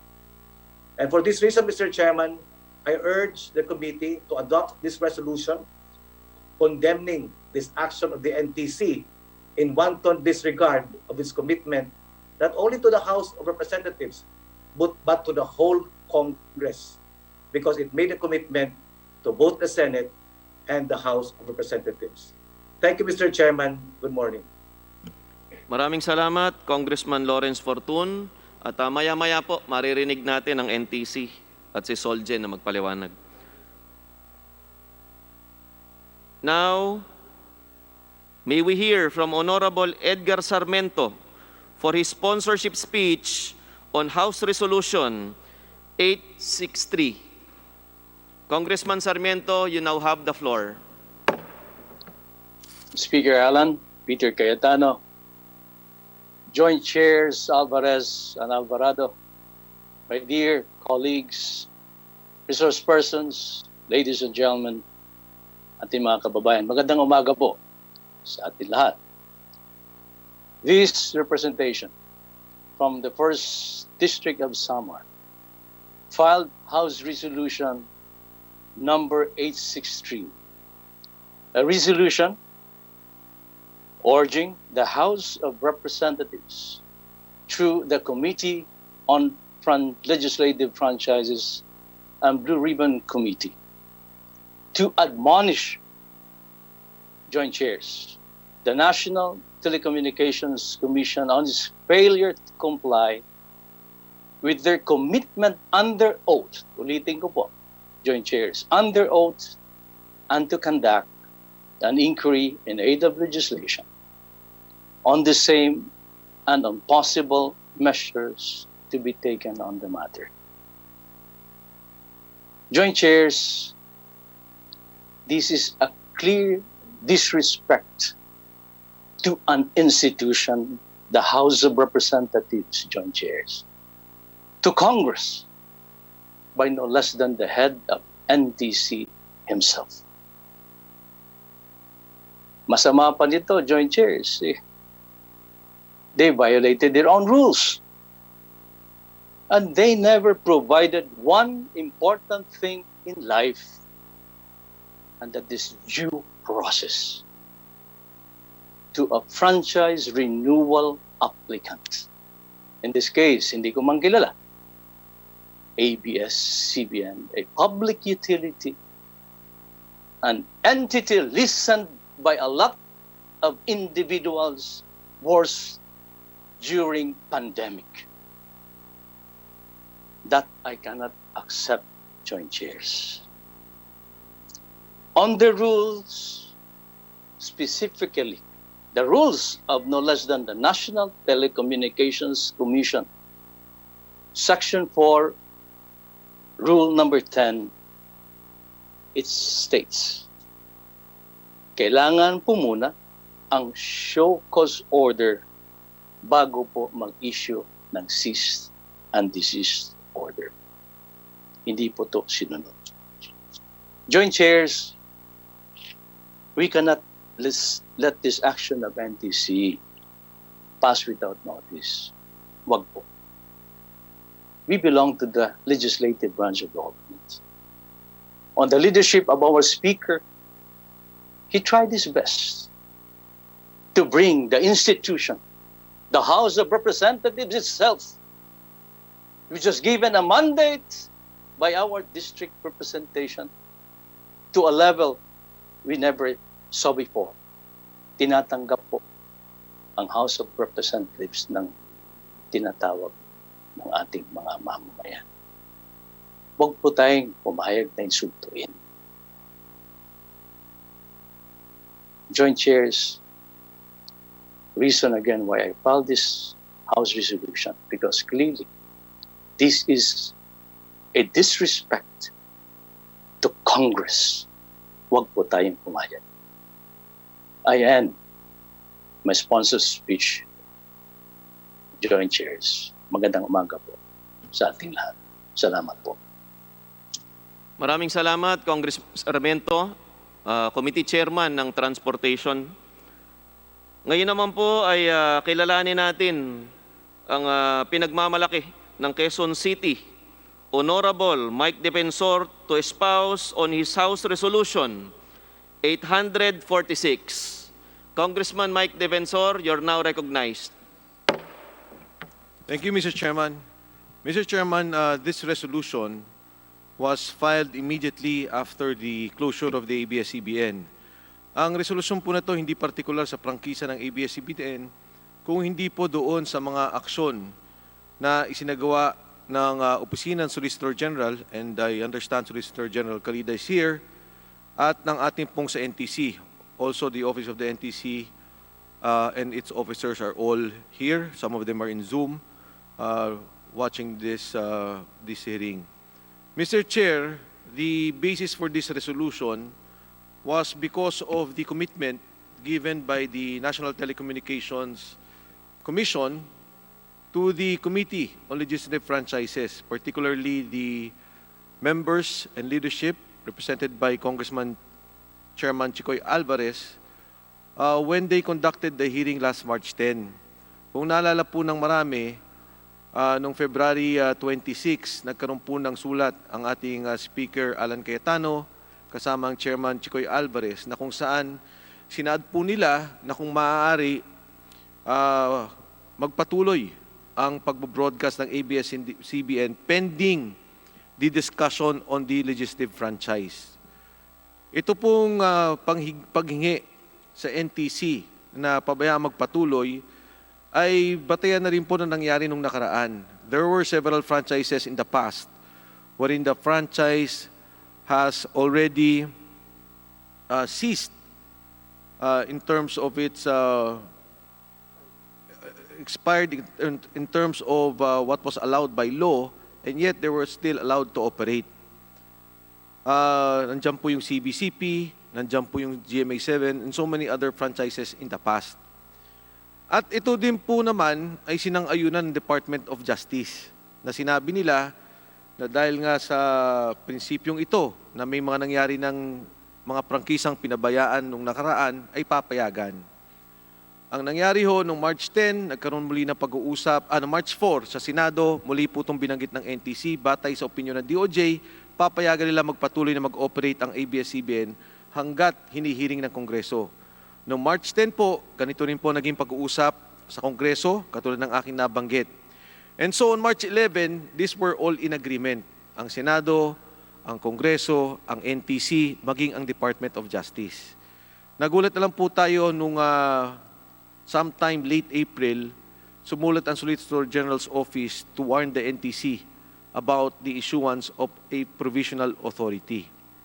At dahil po dito, noong May 5, if I'm not mistaken, May 5, NTC issued a cease and desist order. Ang punto po dito, Mr. Chair, sa ating pong kagalang-galang na Honorable Alvarado, the Honorable Chicoy Alvarez, wala po itong kinalaman sa prangkisa ng ABS-CBN kung ito ay i-renew natin o hindi. Ang ating pong pag-uusap dito ay sana dapat pinayagan ang ABS-CBN na dapat habang naghihiring tayo na pinapagpatuloy natin ang pagtingin sa kanilang prangkisa at yung mga violation na binanggit ay pabayaan sila mag-operate. At ito naman po'y napagkaisahan, hindi lamang ng atin sa Kongreso, pero ito'y pinagkaisahan din ng Department of Justice sa Eksekutibo. At dahil po dito, sinabi nga natin na may pagsisinungaling na ginawa ang NTC. For the record, Mr. Chair, nagpaumanhin na ang NTC. Officially, they already gave us a letter apologizing for their action. Humingi sila ng tawad sa atin sa Kongreso, sa Komite ng Legislative Franchises, na tinatanggap nila na meron silang pagkakamali. But again, Mr. Chair, our resolution is in aid of legislation. Hindi po dapat matapos doon yon. Sa Estados Unidos, pag ikaw ay nagsinungaling o ikaw nanloko sa komite, mabigat under oath. No? And even if not under oath, during a hearing, there is a very serious penalty for the violation of perjury. Pag ito po may perjury, there is a serious violation of that. So ito, Mr. Chair, ang nangyari po sa atin. Pero, Mr. Chair, again, I leave it to the wisdom of the committee, on the Good Government Committee, my chairman, Honorable Alvarado, and of course, Chicoy Alvarez. Sa palagay ko po, importante pag-usapan yung prangkisa and at a proper time, kung nakikita nyo na pong i-take up ang resolusyon na ito, ay pwede natin pag-usapan with NTC, and of course, the Solicitor General will be invited to also give his side on this matter. Marami pong salamat, Mr. Chairman, Chairman Alvarado and Chairman Chicoy Alvarez. Maraming pong salamat, Congressman Defensor. Ngayon, dadako na po tayo sa mga opening statement. First, the Chair would like to recognize Solicitor General Jose Calida for his opening statement.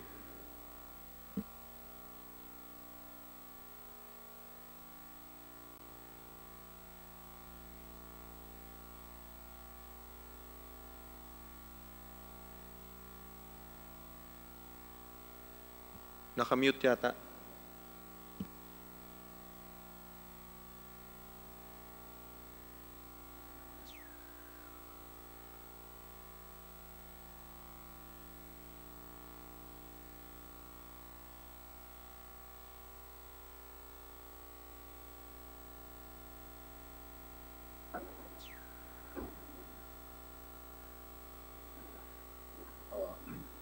Honorable Speaker of the House, Alan Peter S. Cayetano, Majority Floor Leader Ferdinand Martin Romualdez,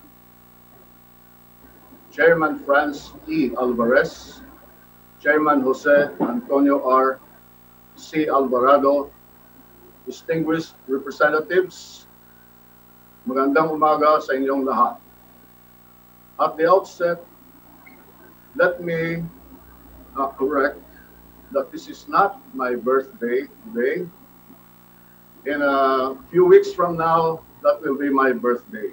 At the outset, also let me thank the Speaker for according me leniency during the hearing last May 26, 2020, and for inviting me again in today's hearing regarding the constitutional and legal issues surrounding the franchise application of ABS-CBN.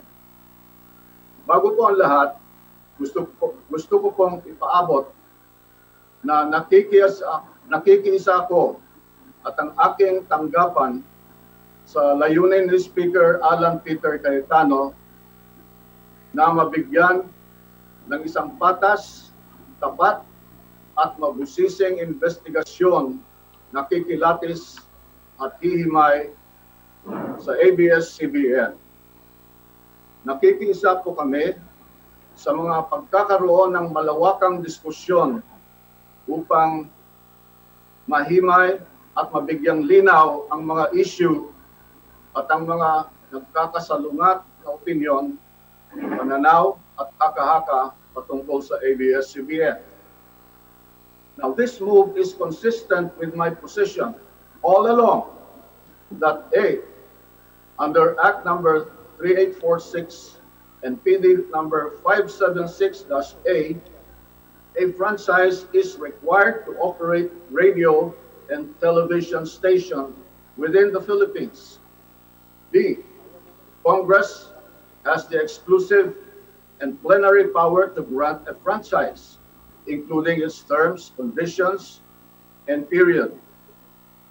And letter C, a franchise for broadcast must specifically be in the form of a statute.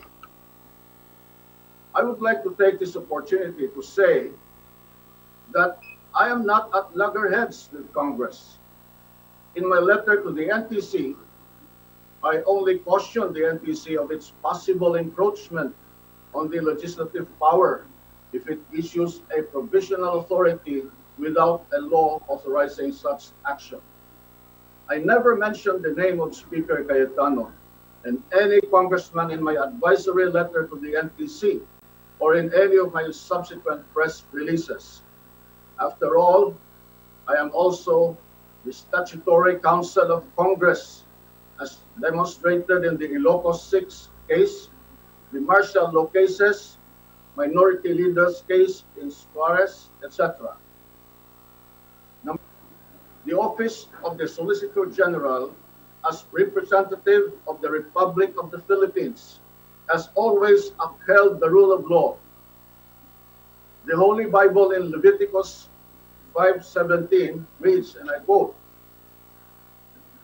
"If a person sins and does what is forbidden in any of the Lord's commands, even though he does not know it, he is guilty and will be held responsible," unquote.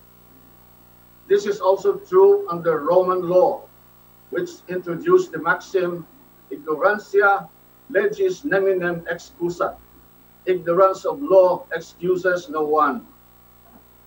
From the ancient times, we fast forward to the modern times. The Philippine Civil Code provides in Article 3 as follows: ignorance of the law excuses no one from compliance therewith. Not every Filipino reads the Bible. Very few are familiar with the Roman law and the Civil Code. But across the archipelago, every Filipino, rich or poor, educated or otherwise, understands the so-called majesty of the law or the rule of law. From my kakabsat in Ilocos provinces where my parents came from, they understand this principle as amin ket agparintumang ti linteg baknang man wenno nakurapay. Translate this as everyone bows down to the law, whether he is rich or poor.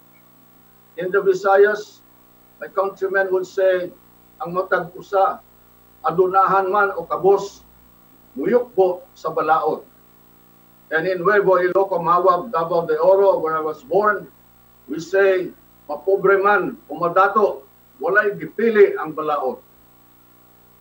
The OSG, as the defender of the Republic and the people, has always been vigilant in its crusade for the rule of law and good governance. No less than our track record is testament to this.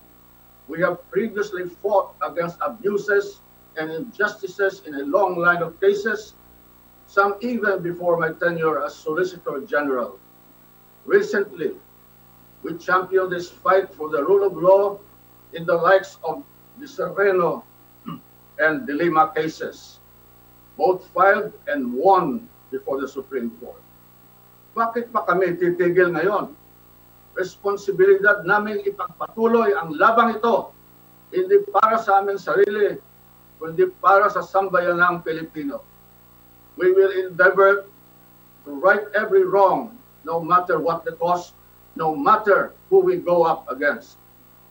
Similar to the cases prosecuted and defended by the OSG, the quo warranto petition filed against ABS-CBN should not be an exception. What the OSG is seeking before the Supreme Court is merely the correction of a legal wrong and nothing else. Ito ay laban para lamang sa kung ano ang tama at naayon sa batas. Number two, there are prevailing legal principles that place me in a predicament and prevent me from fully participating in this present proceedings. As many of you are aware, currently there are two pending cases before the Supreme Court involving the broadcasting operations of ABS-CBN. One is the quo warranto petition I filed for the forfeiture of ABS-CBN's franchise. The second case is the petition for certiorari and prohibition filed by ABS-CBN against the National Telecommunications Commission, or NTC, questioning the NTC's cease and desist order. Some of the issues involved in these cases pertain to ABS-CBN's violations of the Constitution and its franchise, which, according to your letter, are the subject of your current inquiry. Pinagbabawalan akong magsalita ukol sa kahit anumang bagay na may kinalaman sa mga petisyong nakahain ngayon sa Korte Suprema ng dalawang prinsipyong pangligal. These are the principle of non-encroachment on the exclusive domain of judicial jurisdiction, and the other one is sub judice rule.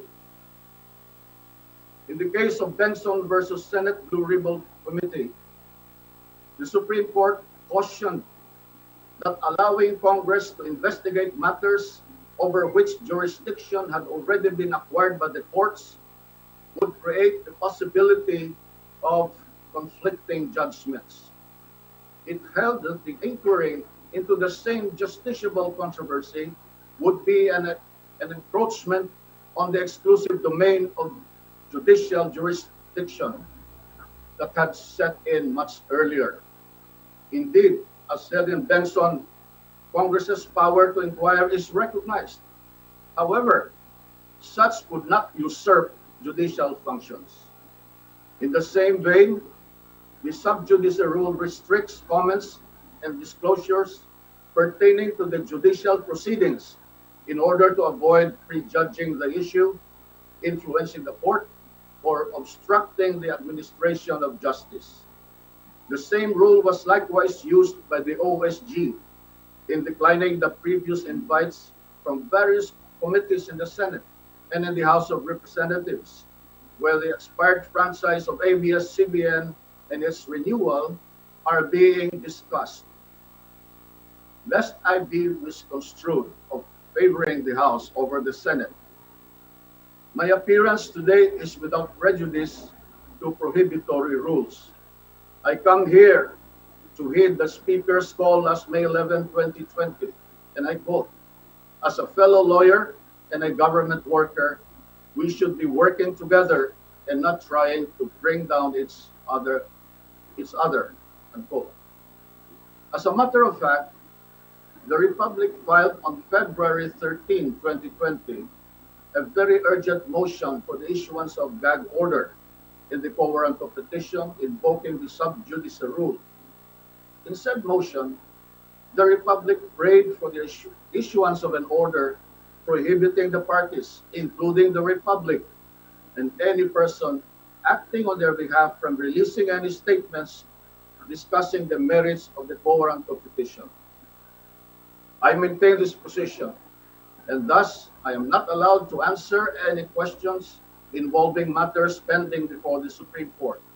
I must tread lightly to avoid violating the sub judice rule. A violation of the sub judice rule may render one liable for indirect contempt under Section 3D, Rule 71 of the Rules of Court.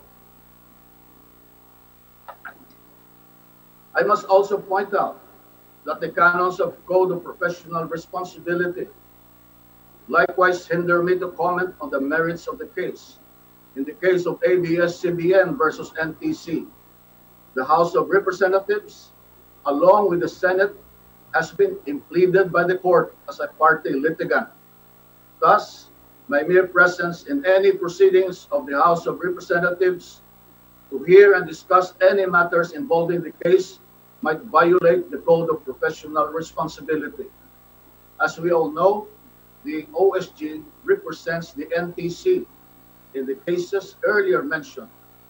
As with all lawyers, as Solicitor General, I am bound by the Code of Professional Responsibility, which obligate me to observe candor, fairness, and loyalty to my client, to keep fidelity to my client's cause, and to preserve the confidence of my client.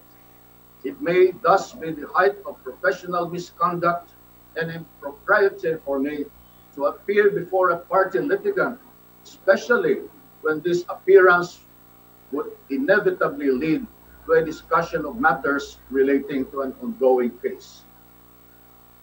More than OSG's role as counsel for NTC, OSG also acts as the direct representative of the Republic of the Philippines in certain proceedings.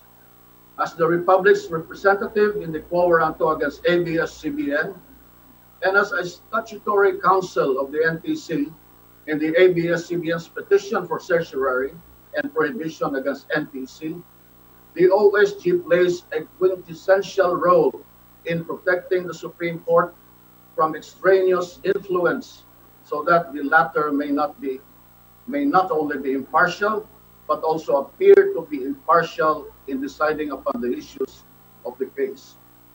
Number 3, in its broadcasting operations, Abs-Cbn committed violations arising from its franchise, the laws, and the Constitution. In this Honorable House's email to OSG last May 29, I was directed to give an opening statement, and I quote, summarizing why Abs-Cbn's application should be denied, unquote. The OSG has already furnished this committee with the pleadings that it has filed with the Supreme Court.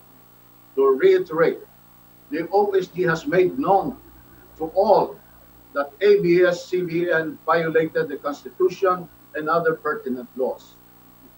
I am quoting the following arguments raised by the Republic in its pleadings filed before the Supreme Court, which are already as part of public records. Number 1, Abs-Cbn Corporation violated the nature and scope of its legislative franchise under RA 7966 when it allowed another entity, ABS Convergence, to make use and abuse the legislative franchise granted to Abs-Cbn Corporation. Abs-Cbn Convergence, Inc. has no legal authority to broadcast under RA 8332. Number 2, furthermore, under RA 7925, no single franchise shall authorize an entity to engage in both telecommunications and broadcasting, either through the airwaves or by cable. Thus, with its KBO offerings, Abs-Cbn Convergence not only violated its own legislative franchise, but also the Public Telecommunications Policy Act of the Philippines. Number 3, based on the foregoing... Excuse me, Solicitor General. Hello? Before you continue, Solgen, the committee secretaries of joint committees is hereby directed to have our guests to take their oaths.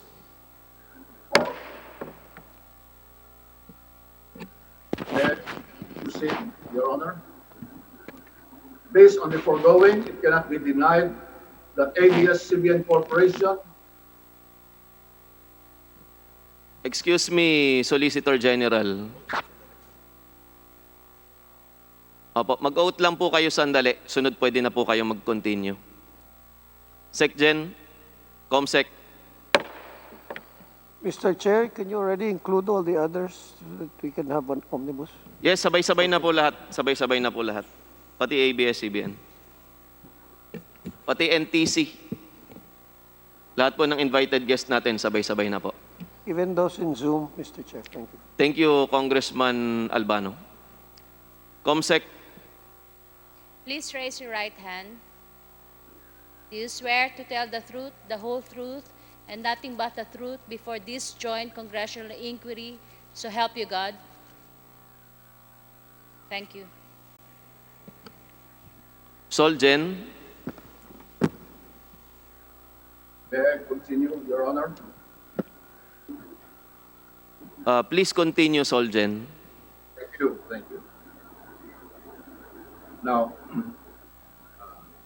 based on the foregoing, it cannot be denied that ABS-CBN Corporation in broadcasting contents in its KBO channel is likewise engaged in CATV service without the required permits, licenses, and/or authority to operate a CATV system. As already discussed in the petition, ABS-CBN Corporation charges 30 pesos or 99 pesos from the viewing public to be able to watch the movies and other contents in the KBO channel. ABS-CBN Corporation has aired movies, boxing shows, concerts, and other events in its KBO channel for a fee and without obtaining a prior approval from the NTC. These acts are evidently not covered by the legislative franchise granted by the state in favor of ABS Corporation. Number 4, ABS-CBN Corporation was not authorized to use free-to-air signals for its operations of the KBO channel.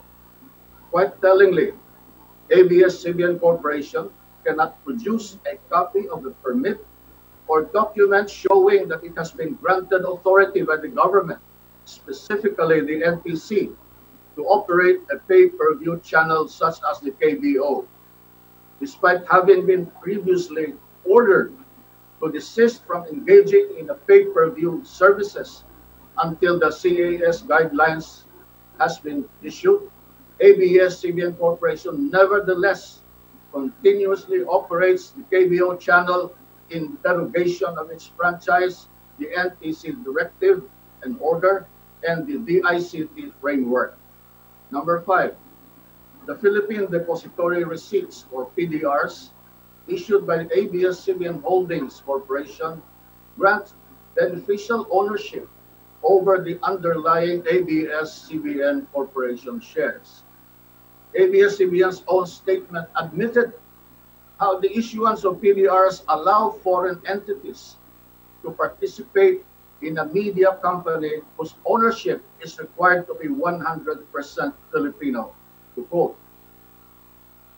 the PDRs unlock the share value of ABS-CBN Corporation, allowing foreigners to participate in a media enterprise whose ownership is constitutionally limited to Filipinos. With foreigners allowed to buy PDRs, the ABS-CBN Corporation shares, which have long been undervalued, can now play catch-up with regional media counterparts. This arrangement certainly is a circumvention of a foreign equity restriction provided under the Philippine Constitution. To reiterate, letter A, an ABS-CBN PDR holder has a right to delivery or sale of the underlying shares of stocks evidenced by the PDR. If the holder is a non-Filipino, delivery of the shares of stock can still be made to a Philippine person designated by the non-Filipino holder. Letter B, upon exercise of the PDR exercise rights, the shares delivered or sold shall be lodged with the PCB unless and until the exercising holder, in case of delivery, or subsequent transferee, in case of sale, requests for upliftment into registered stock certificates evidencing shares. Letter C. The delivery of the shares comes with all the right of a shareholder, including voting rights. Letter B. An ABS-CBN PDR holder has a right to additional PDRs and to the adjusted terms and conditions upon occurrence of certain event. Letter E. An ABS-CBN PDR holder has a right to dividends from the underlying ABS-CBN Corporation shares. Letter F. An ABS-CBN PDR holder can modify or alter their rights upon passing of an extraordinary resolution.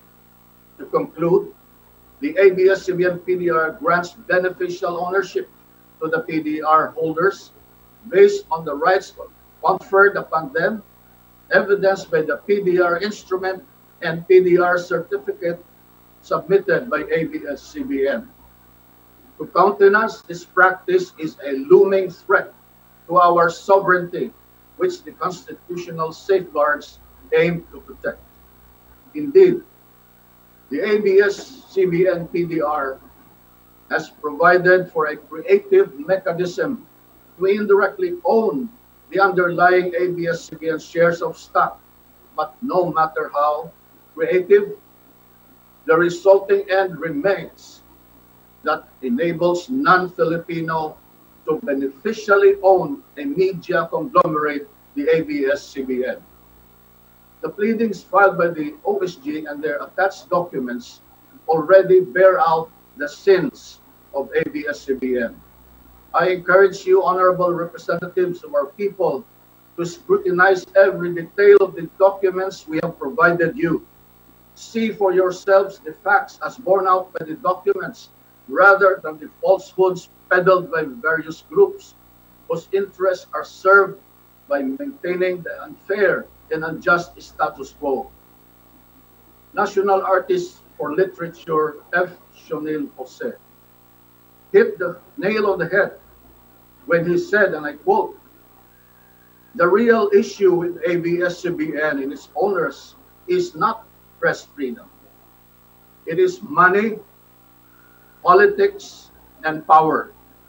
How power is acquired, how it is abused and maintained, and most of all, how it obstructs the country's economic and democratic development." For the past few days, ever since ABS-CBN supposedly went off the air, their stars and celebrities have taken to social media to rail against what they perceive to be oppression on the part of the government. In desperation, they would want to use their influence over the multitudes of fans to muddle the issue and drum up support for their network. One of the more prominent stars who spoke against the government is Coco Martin. He said in a social media post addressed to me that, and I quote, "Kapag ang pamilya ko kinanti, kahit sino ka pa, lalabanan ako ng patayan sa'yo, kahit patayin mo pa ako." Maraming salamat, Solicitor General Joe Calida, at sa bumubuo ng NTC sa kontribusyon ninyo sa ating bayan. Tinatarantado ninyo ang mga Pilipino. It appears that he is spoiling for a fight. He feels that he can solve their problems the same way as he solves them on screen with much of bluster and bravado. Allegedly, he has apologized for his tantrum. However, we cannot discount the fact that in his rage, Coco Martin's outburst showed a clear lack of understanding of the situation. His sarcasm is clear. Ipagdarasal ko na lumiwanag po sana ang inyong isipan at kung sino man po ang nagtutos sa iyo. Unquote. If I had not been the Solicitor General, I would have called his bluff and make him eat his words. For decades now, ABS-CBN has been deceiving the Filipino people. Appropriately, Congress now seeks to revise the past of ABS-CBN to determine if they are worthy of a legislative franchise. In view of its nature as a grant from the state, a legislative franchise is not a right that can be exercised at will and pleasure. Rather, it is a privilege subject to regulation under such condition as the government may see fit. Thus, in cases of misuse, non-use, or abuse of a franchise, the state ought to reassert its authority and rights as a grantor, regardless of the grantee's identity and influence. Through the proceedings before this body, the time has come to expose ABS-CBN, whose owners and corporate officers continue to deceive the Filipino people into believing that they are in the service of the Filipino. In truth, however, ABS-CBN is motivated not by service, but by greed and desire for power and influence. Their brazen acts must come to an end. The hour of reckoning may have been delayed, but it has now come. As for ABS-CBN, you may have committed too many violations which went unnoticed and unpunished, but we are determined to root out such illegal practices. I could hear now the voice of Frank Sinatra resonate, and now the end is near. Maraming salamat po sa inyong lahat. Maraming salamat po, Solicitor General. Paglilinaw lamang po sa sinabi ni Solicitor General kanina, unang-una, ang Kongreso po ay isang legislative body, co-equal branch of government, kasama po ng executive at judiciary. Under Article 6, Section 21 of the Philippine Constitution, the Senate or the House of Representatives or any of its respective committees may conduct inquiries in aid of legislation. Sa pagkakataong ito po, inimbitahan natin si Solgen in aid of legislation. Nakahanda po ang lahat ng membro ng House of Representatives na lumayo sa katanungan ng whether or not kay Solicitor General, pero tayo po ay nagpapasalamat sapagkat napakaganda po ng presentation na naibigay ni Solgen ngayong araw na ito. Under Section 1, on the rules of procedure governing inquiries in aid of legislation of the House of Representatives, the filing or pendency of a case before any court, tribunal, or quasi-judicial or administrative body shall not stop or abate any inquiry conducted to carry out a legislative purpose. Maliwanag po sa Saligang Batas, Article 6 ng Konstitusyon, Section 24, na ang prangkisa po ay kapangyarihan ng House of the People. Franchise is an exclusive plenary power of Congress emanating from the House of the People, the House of Representatives. Kagaya po ng nabanggit ni Solgen kanina, tungkol sa Bengson versus Senate Blue Ribbon Committee. Sa isang committee hearing po, it should be in aid of legislation in accordance with its duly published rules and procedures, and must be material or necessary to exercise the power vested in the Constitution such as to legislate. Hindi po katulad ng Bengson case na Supreme Court ruled it is not really in aid of legislation, not related to a purpose within the jurisdiction of Congress. Ang prangkisa po ay nakapaloob sa kapangyarihan ng House of the People ng Kongreso ng Bansang Pilipinas. Bagamat pinagpapasalamatan po ng Kongresong ito ang presentasyon ng ating Solgen, pauna na po ang pagbati ko kasama po ng House of the People ng advance happy birthday kay Solgen sa susunod na 2 linggo. Maraming salamat po.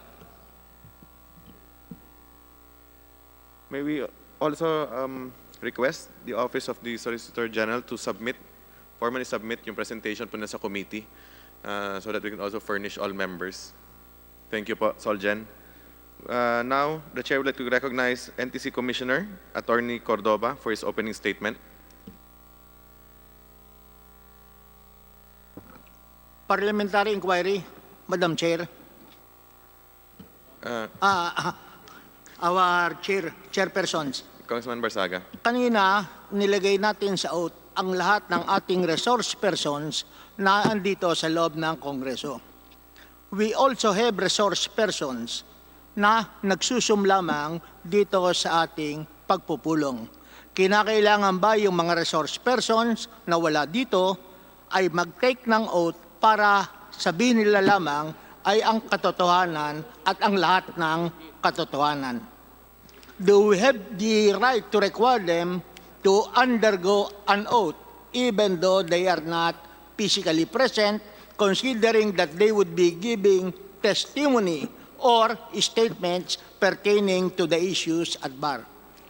Maraming salamat po, Congressman P.D. Barsaga, ang presidente po ng National Unity Party. Congressman Barsaga, kasama po sa plenary ang mga nasa Zoom. Yung kawalan po nila ng physicality dito sa plenary ay kasama po yung mga nasa Zoom, kaya nag-oath na rin po yung mga invited guests natin na kasama sa Zoom at kasama dito physically. Maraming salamat po, Congressman P.D. Barsaga. Commissioner Cordoba, you are recognized. Good morning, everyone. Mr. Chairman, can you hear me po? Malinaw po ba? Can I proceed? Marina po, please proceed. Honorable Speaker Alan Peter Cayetano, Majority Floor Leader Ferdinand Martin Romualdez, Honorable Congressman Franz Alvarez, Chairperson of the House Committee on Legislative Franchises, Honorable Congressman Jose Antonio C. Alvarado, Chairperson of the House Committee on Good Government and Public Accountability, to the leadership of the House of Representatives and the honorable members of the two committees, guests, ladies and gentlemen, magandang umaga po sa inyong lahat. Our deep appreciation to the members of the committees, most especially to Chairperson Franz Alvarez, Chair Jose Antonio C. Alvarado, and likewise to House Speaker Alan Cayetano for allowing us to attend the hearing ngayon pong umaga. Sa simula pa lang, ay at the onset, the NTC emphasizes that it has and will always have full respect for the prerogatives of Congress on the matter at hand. Like all administrative agencies, the NTC's power to issue a provisional authority, among others, emanates from the delegating laws and statutes, which the NTC is bound to execute and implement. The NTC's exercise of these powers must conform within the confines of the granting statute, the doctrine of non-delegability, and the doctrine of the separation of powers.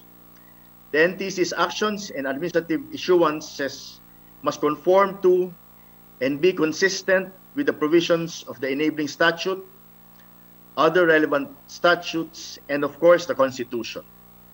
The spring, after all, cannot rise higher than the source. In its exercise of delegated powers, the NTC cannot supplant the mandate of Congress or preempt legislative action. It cannot substitute its wisdom for that of the legislature in the absence of legislation. Otherwise, the NTC would be acting ultra vires, or beyond the powers delegated upon it by law. It would also amount to an encroachment upon the legislative prerogative reserved exclusively for Congress, a violation of the doctrine of separation of powers. NTC's past practices may have revolved on mere liberality, allowing broadcasting companies with expired franchises to continue their operations until the respective applications had been fully acted upon. However, in this case po, given the insurmountable constitutional and legal obstacles to this approach, the desired leniency can no longer continue, absent a law allowing the same. It is for these reasons that the NTC has ultimately determined that the only rational and legal opinion available to it is to exercise restraint and enforce the letter of the existing laws on the matter. Nonetheless, while the NTC's course of action of issuing a cease and desist order against ABS-CBN after its legislative franchise had expired has been spurred by its full respect and recognition of Congress's sole and exclusive prerogatives, we realize that the Commission could have exercised prudence under the circumstances and, at the very least, alerted Congress of our inability, based on legal grounds, to issue a provisional authority, as well as furnish it a copy of a cease and desist order when the franchise of ABS-CBN expired. Hindsight, as many say, is always 20/20. Even as NTC has already formally extended its utmost regrets to Congress for such failure to give advance notice, I would like, on behalf of the Commission, to reiterate our sincere apologies for the ensuing confusion this has caused, not the least because we are in the midst of a crisis. It was not our intention to inconvenience Congress, and certainly we intended no respect whatsoever. Trabaho lang po talaga ang aming sinagawa alinsunod sa mandato ng aming ahensya na naaayon sa batas. At walang bahid o intensyon na makasakit ng damdamin o di kaya ay mag-abuso sa kahit kanino man. Sana po sa aming pagpapatupad ng aming trabaho ay huwag mabigyan ng kung anumang kulay o interpretasyon na ito ay may masamang hangarin. Kanino man higit sa lahat sa ating Kongreso, kung saan po nanggaling ang mandato ng aming ahensya. On another matter, as you have been made aware, the present issue of this hearing has already spawned a petition for quo warranto and a petition for certiorari and prohibition, now both pending in the Supreme Court. We are mindful that any discussion relating to these petitions might constitute violations of the rule on sub judice and would possibly be an encroachment on the exclusive domain of judicial jurisdiction. Likewise, an administrative case against ABS-CBN Corporation is also pending before the Commission, wherein we exercise our quasi-legislative function. Any discussion relating to the case might be perceived as a violation of the canon of judicial ethics, specifically Section 4, Canon 3 of the new Code of Judicial Conduct, relating to the appearance of impartiality and on sub judice matters. Ang sinasaad po ng nabanggit ko na Section 4 ay, judges shall not knowingly, while a proceeding is before or could come before them, make any comment that might reasonably be expected to affect the outcome of such proceeding or impair the manifest fairness of the process. Nor shall judges make any comment in public or otherwise that might affect the fair trial of any person or issue.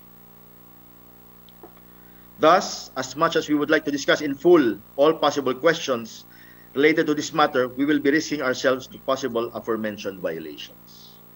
Furthermore, we respectfully submit that we are in no position to give an advisory opinion on matters that appear to be within the realm of judicial controversy, as this is outside our stated powers.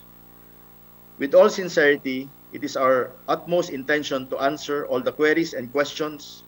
However, we would like to apologize in advance if we are unable to express our opinion on some of the issues that, while relevant to Congress's determination on the grant of renewal of the franchise, are at the heart of the two petitions presently pending before the Supreme Court. At sa amin din pong tanggapan.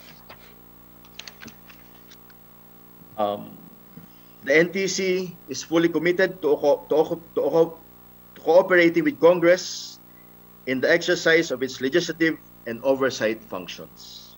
We hope that our participation in today's hearing will be meaningful, productive, and of help to the committees in arriving at a course of action consistent with and guided solely by our nation's best interest. Maraming salamat po sa House of Representatives, kay Speaker Cayetano at sa liderato nito. Maraming salamat po sa pagbigay ninyo sa amin ng pagkakataon ngayong araw na makadalo at makapag-share ng aming insights, comments, and mga observations. At maraming salamat din sa inyong pag-uunawa. Magandang tanghali po. Maraming salamat po, Commissioner Liel Cordoba. Paalala lamang po kay Commissioner Liel Cordoba na kanina po ay piniliwanag na po ng chairman ng committee ito na we are very much aware of the sub judice rule. Alam po namin yung batas po ng sub judice, yung rule ng sub judice, at ipinaalam na rin po namin sa inyo yung batas na naaayon sa konstitusyon na kapangyarihan po ng kongresong ito. All congressmen and women will be prohibited from asking questions to NTC and Solgen in questions that will entail sub judice. Wag po natin sila tatanungin ng kahit anong tanong na whether or not doon sa kasong na-file na nila. Bagkus, lahat po ng ating mga katanungan ay in aid of legislation lamang at marami pong House Bill na nakapasok dito. Kasama na po ang mga House Bill ng ABS-CBN in aid of legislation. Ang House Bill po, ang House Resolution ni Lawrence Fortun, 839, laban sa NTC. House Resolution 846 laban sa NTC at House Resolution 863 ni Honorable Edgar Sarmiento laban sa NTC. Pangalawang punto po, noong March 10 ay nagtanong po sa committee si Deputy Speaker Pimentel. Sa noong panahong iyon ay under oath na si Commissioner Cordoba.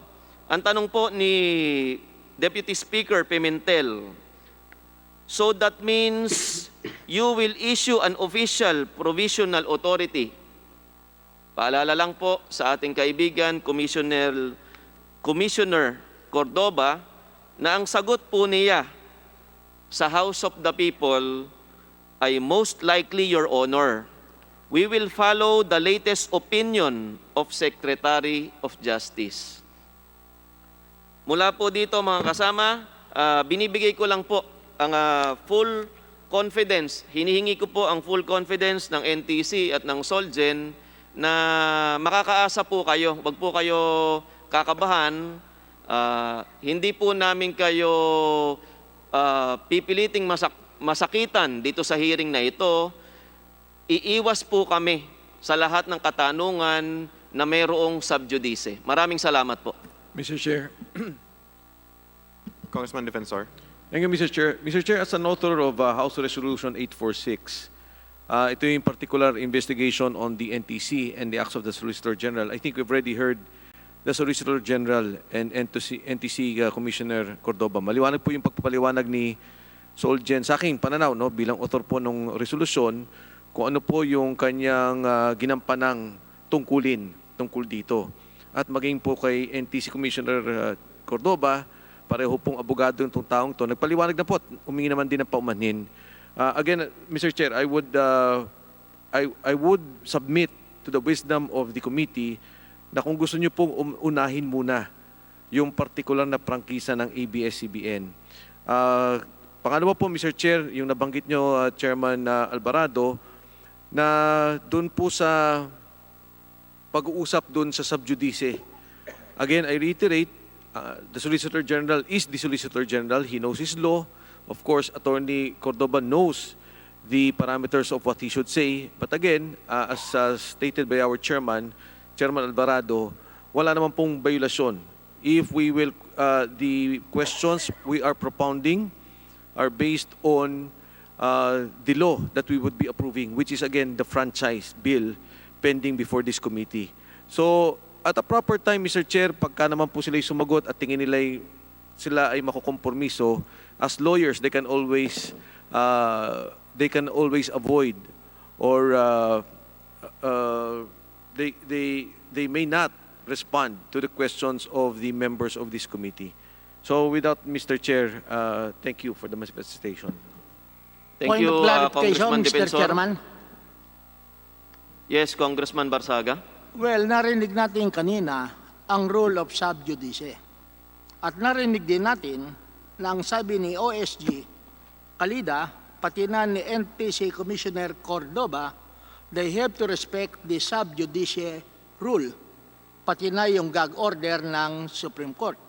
Ang tanong ko, paano naman ang mga kinatawan ng ABS-CBN who are parties to the co-warrant of proceedings? Are they still subject to the sub judice rule pertaining to the merits of the case pending before the Supreme Court? Congressman P.D. Barsaga, our party president, wala pa pong order ang Supreme Court, kaya po wala naman pong gag order. Wala pa pong hatol ang Supreme Court. Well, I think there is already a gag order as mentioned by OSG Kalida. Wala pa po, Congressman PD, as Okay. of now. Mr. So Chair. we can ask any questions pertaining to the issues without violating the sub-judice rule nor making the respondent or the persons answering question liable for contempt before the Supreme Court. Tama Just a po. clarification. Tama po, Congressman Mr. PD Chair. Barsaga. May we request the legal of ABS-CBN to kindly reply so that it may not be construed that the committee is the one speaking for them as regards the question of the Honorable Barsaga on the question of sub judice, Mr. Chair. Congressman Mike Defensor, bibigyan po natin ng oras ang ABS-CBN na sumagot mamaya tungkol po sa issue po na yan. Pabayaan po muna nating ma-recognize ngayon bago po tayo magpatuloy si Congressman Marcoleta para sa kanyang maikling summary. Maraming salamat po. Congressman Marcoleta, you're now recognized. Maraming salamat po sa dalawang chairman natin na gumagabay sa atin sa umagang ito sa pagsusuri ng usapin tungkol sa ABS-CBN. Narinig po natin ang ating mga kasamahan dito. Ito pong may mga akda tungkol sa advokasya na bigyan ng panibagong prangkisa ang ABS-CBN.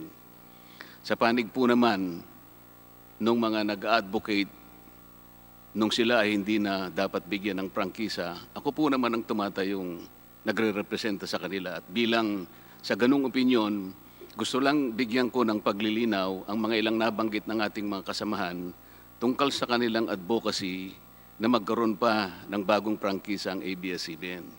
Nabanggit po ng isa nating kasama na ito pong mga aligasyong aking sinabi noong nakaraang linggo, at ganito po ang kanyang pagkakasabi, no legal basis in law and in fact. Mr. Chair, ako po makikiusap sa ating mga kasama na sana ay iwasan ng ganung mga panalita sapagkat kung sakasakali man yun ang interpretasyon ng inyong kasama rito, this representation, mabuti po siguro na galangin natin ang bawat isa. Kung paanong ako ginagalang ko, kung ano po ang opinion nila, magalangan naman tayo sapagkat in the final analysis, only the Supreme Court will have the final say in the controversy as to the constitutional issues that we are about to tackle today. Nabanggit po yung mga pagtulong ng ABS-CBN na naman. Ang ABS-CBN ay nandoon kapag may sunog, may baha, may lahar, pagputok ng bulkan at iba't iba pang uri ng kalamidad na kung saan nakatutulong ang ABS-CBN. Wala pong aagaw sa inyo nito. Ang inyo pong pagtulong ay mananatiling kasama po ng inyong kasaysayan hanggang saan man tayo makarating. Hindi po yun ang punto. Uulitin ko po, ang punto natin dito, ang gagawin pong nating pagtulong sa ating mga kababayan sa lahat ng pagkakataon ay kinakailangan nating ilagay sa lugar. wala pong magandang pagtulong, walang magandang ibibigay sa ating bansa kung ang pagtulong po ay gagawin natin sa pamamagitan ng paglabag sa ating mga batas. Ito lamang po. Mr. Chair, just Sandali point of lamang order. Po, sapagkat ako po, Mr. Chair, nasa akin po Congresswoman ang... Franz Castro, the floor belongs to Okay, just a Congressman Marcoleta. point Please of give order, him Mr. Chair. the Kasi po proper dito award. sa agenda natin, wala naman po nakalagay dito ng summarization nung ginawa natin. Yung Congressman... pong sinasabi po ni Congressman Marcoleta, ay parang sa interpellation na lang po niya isabihin. Kasi Congressman, nabigyan na natin po siya ng Franz Castro. pagkakataon Session last suspended. time.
Pwede na po akong magpatuloy, Mr. Chair. Hearing resume.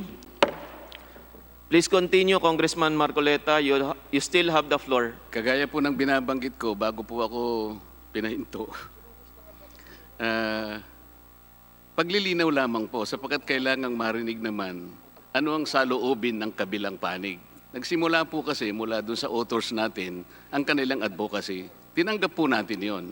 Sa panig naman po ng nag-advocate kung bakit ayaw nila, ayaw po ba nilang marinig ito? Natapos po ako doon sa pagsasaysay ng mga pagtulong at wala naman pong debate ron sapagkat sabi ko nga, ito'y matatala sa kasaysayan ng ABS-CBN at walang sino man ang makakaagaw nito. Ito'y magiging alamat para sa kanila. Wala pong issue doon. Ang tinatanong lang namin, gagawin po natin ang pagtulong. Bakit hindi? Pero masarap po ang tumulong sa kapwa kung nakalagay po lahat sa batas. Ito po, binanggit pa po yung press freedom. Hindi po kasangkot ang press freedom. Bakit po? Ang pinag-uusapan natin dito, prangkisa. Ang ABS-CBN po, merong radio and television broadcast. Ano po ang issue doon? Yung prangkisa ng frequency. Hindi po, wag po nating ikukumpara sa print media. Ang print media at saka broadcast media, hindi po pareho. Wala pong prangkisa ang print media. Wala pong prangkisa sa tinta at saka papel.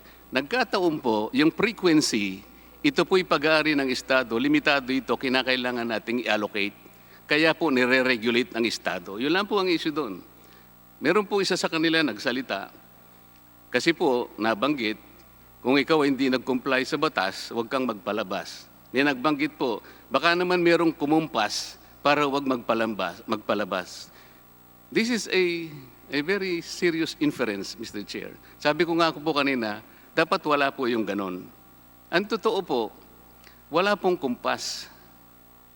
Si Speaker Alan Cayetano, hindi po kumpas. Sa ningas po ng kanyang mga pakiusap na kinakailangan lumabas ang totoo para sa kapakanan ng taong bayan. Kaya lang po ako nagsalita. Hindi po kumpas. Yung ningas ng advocacy ni Speaker Cayetano ang pinanindigan ko at naging lakas ng loob ko para isiwalat ang nalalaman ko tungkol dito. Ikinumpara po yung PDR kanina sa ticket ng karera. Alam po ninyo kung pagkakapareho lang sa totoo, yung kabayo. Sapagkat sa karera, nakapiring po yung kabayo. Ang gusto lang makita nung hinete ay yung direksyong tatahakan. Di po ba maganda alisin natin yung piring ng kabayo para malaman po ng lahat? Meron pong nagsabi rin kanina sa kanila, puwersahan po ang pagsasara sa ABS-CBN. Hindi po. Sa record po, voluntaryo po sila na nagpinid ng kanilang istasyon. Yun po, wala pong nagpuwersa sa kanila. Kung talaga pong lalaban sila sana sa korte, hindi sila nagsara. Tama po na naman si Speaker Cayetano. Kasi po, kahit na po kayo makareceive ng cease and desist order, wala naman po halimbawang court order na kinuha. Kahit na po sinong tao sigurong pupunta sa kanila, bakit kami magsasara? Meron ba kayong court order? Eh di dapat nilaban nila. Nagboluntaryo po silang magsara. Meron pong nagsalita kanina na meron siyang resolution to act without delay, proposing another 25 years. Mr. Chair, mga kasama, mga kababayan, ang prangkisa po, sinabi na natin, is a special privilege. Wala pong iniwan sa isang taong nanliligaw, isang binatang nanliligaw. Maaring karapatan po niya ang manligaw. Hindi mo maikakaila sa kanya yon. Ngunit kapag meron na po siyang napusuan, hindi niya po pwedeng sabihin sa kanyang, sagutin mo ako sa ganitong pagkakataon o sa ganitong mga panahon. Hindi po. Kinakailang suyuin mo po siya eh. Tayo po, hindi tayo sinusuyo eh. Alam po ninyo sinabi ng ABS-CBN, inupuan natin ito eh. Napakaraming masasakit na salita. Is a franchise a demandable right? Sa totoo po, Mr. Chair, mga kababayan, kahit wala pa pong pagkukulang halimbawa ang ABS-CBN, nasa constitution po natin, pwede pong alisin sa kanila kung ito po ay sasagot sa pambansang kagalingan. Nandyan po. Kahit hindi ka lumabag, sapagkat ito po ay isa lamang privilege. Kaya po kung sasabihin natin, to act without delay, baligtad po ang nangyayari, Mr. Chair. Napapansin po ba ninyo at maring napapansin ng ating mga mamayan? Tayo na po ang nagtatanggol eh. Wala pa po akong nakita na talagang masigasig ang ABS-CBN. 3 po kasing standards ang dapat nilang ipakita. Kung ang pag-uusapan ay prangkisa, are they legally, financially, and technically qualified? Sa mga susunod nating pagdinig ito, makikita po natin. Congressman Ngayon Marcoleta, po, ito Congressman po, Marcoleta, reminder lang po, paki-wrap up na lang po. Ito po, magra-wrap up na po ako dito. Ito pong nabanggit uli yung mga manggagawa. Kagaya po ng sinabi natin, nakalulungkot po talaga ito. Ang Congress po nakikipag-sympathize sa kanila. 11,000 workers.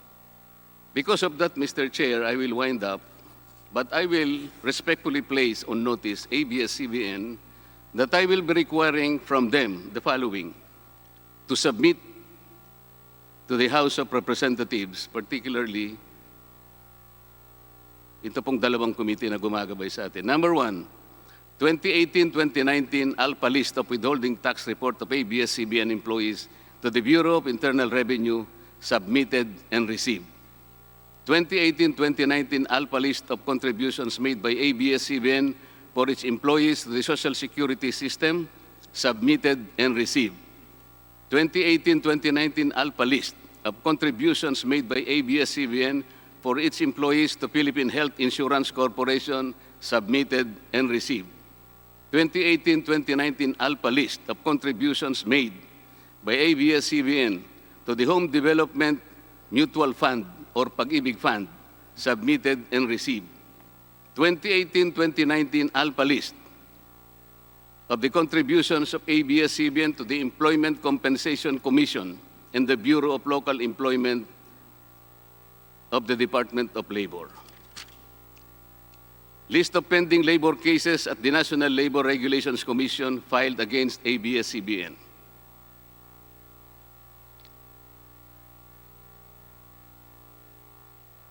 Magkakaalaman na po tayo kung totoo po talaga yung 11,000. Kung hindi po nila isasubmit, Mr. Chair, I will ask the offices I mentioned here, subpoena duces tecum ad testificandum. Maraming salamat po, Mr. Chair. Thank you. Congressman Marcoleta, noted on your request, paki-comply na lang po. Submit sa committee para mabigyan din po yung mga members. Congressman Garbin? Thank you, Mr. Chair. In the previous hearing, we laid down the rules of procedure to be observed by the joint committees. The Speaker said that he promised that the joint committee shall have fair, impartial, and comprehensive hearings and will allow thorough presentation and appreciation of the evidence with regard to the franchise application of ABS-CBN. Ngayon ho, naglaan tayo ng hearing and sa bawat issue na kailangan talakayin. In each hearing for a particular issue, unang magpipresenta po ang ABS-CBN at pagkatapos ay susundan ng mga tao o partidong kontra dito. Both ABS-CBN and the respective oppositors can present their side by themselves through a representative like a lawyer or official. Parties will be allowed to present documents, audiovisual presentations, and witnesses during the hearing. The affidavits will be read, and documents and ABPs will be shown during the hearing. The affidavits of the witnesses shall serve as their testimony. The members of the Joint Committee can question or examine all witnesses and the presenters of documents and audiovisual presentations to determine their authenticity and the truth of the matters alleged therein. Each members of the committee can ask questions, and they are limited to 3 minutes per round. Inaasahan natin na ang lahat ng members ng Joint Committee at buong Kongreso, gayon din ang mga partido, witnesses at resource person kabilang ng lahat ng ating mga bisita sa Kongreso, na sundin at igalang ang mga patakaran na hinahain ng Joint Committee upang matiyak at maayos at makatarungan ang pagdinig ng franchise application ng ABS-CBN. All the members, Mr. Chair, will furnish a copy of the said rules of procedure. In fact, a digital copy of it is in the Viber group of this committee. I now move for the adoption of the rules of procedure. There's a motion. Second. Duly Second the motion. Without any objections, motion is approved. Paglilinaw lang, Mr. Chairman. And this would be prejudicial to our discussion. Napag-usapan natin kanina ang rule of sub judice. Kung sakali ba magpe-present ang ABS-CBN at magtatanong ang ating mga kasama dito sa Kongreso, pwede bang sumagot ang ABS-CBN at hindi nila i-invoke ang sub judice rule? Tama po, Congressman PD Barsaga. Maaari pong sagutin ng ABS-CBN lahat ng katanungan na kaugnay sa prangkisa sapagkat ito po ay prangkisa at ito po ay batas.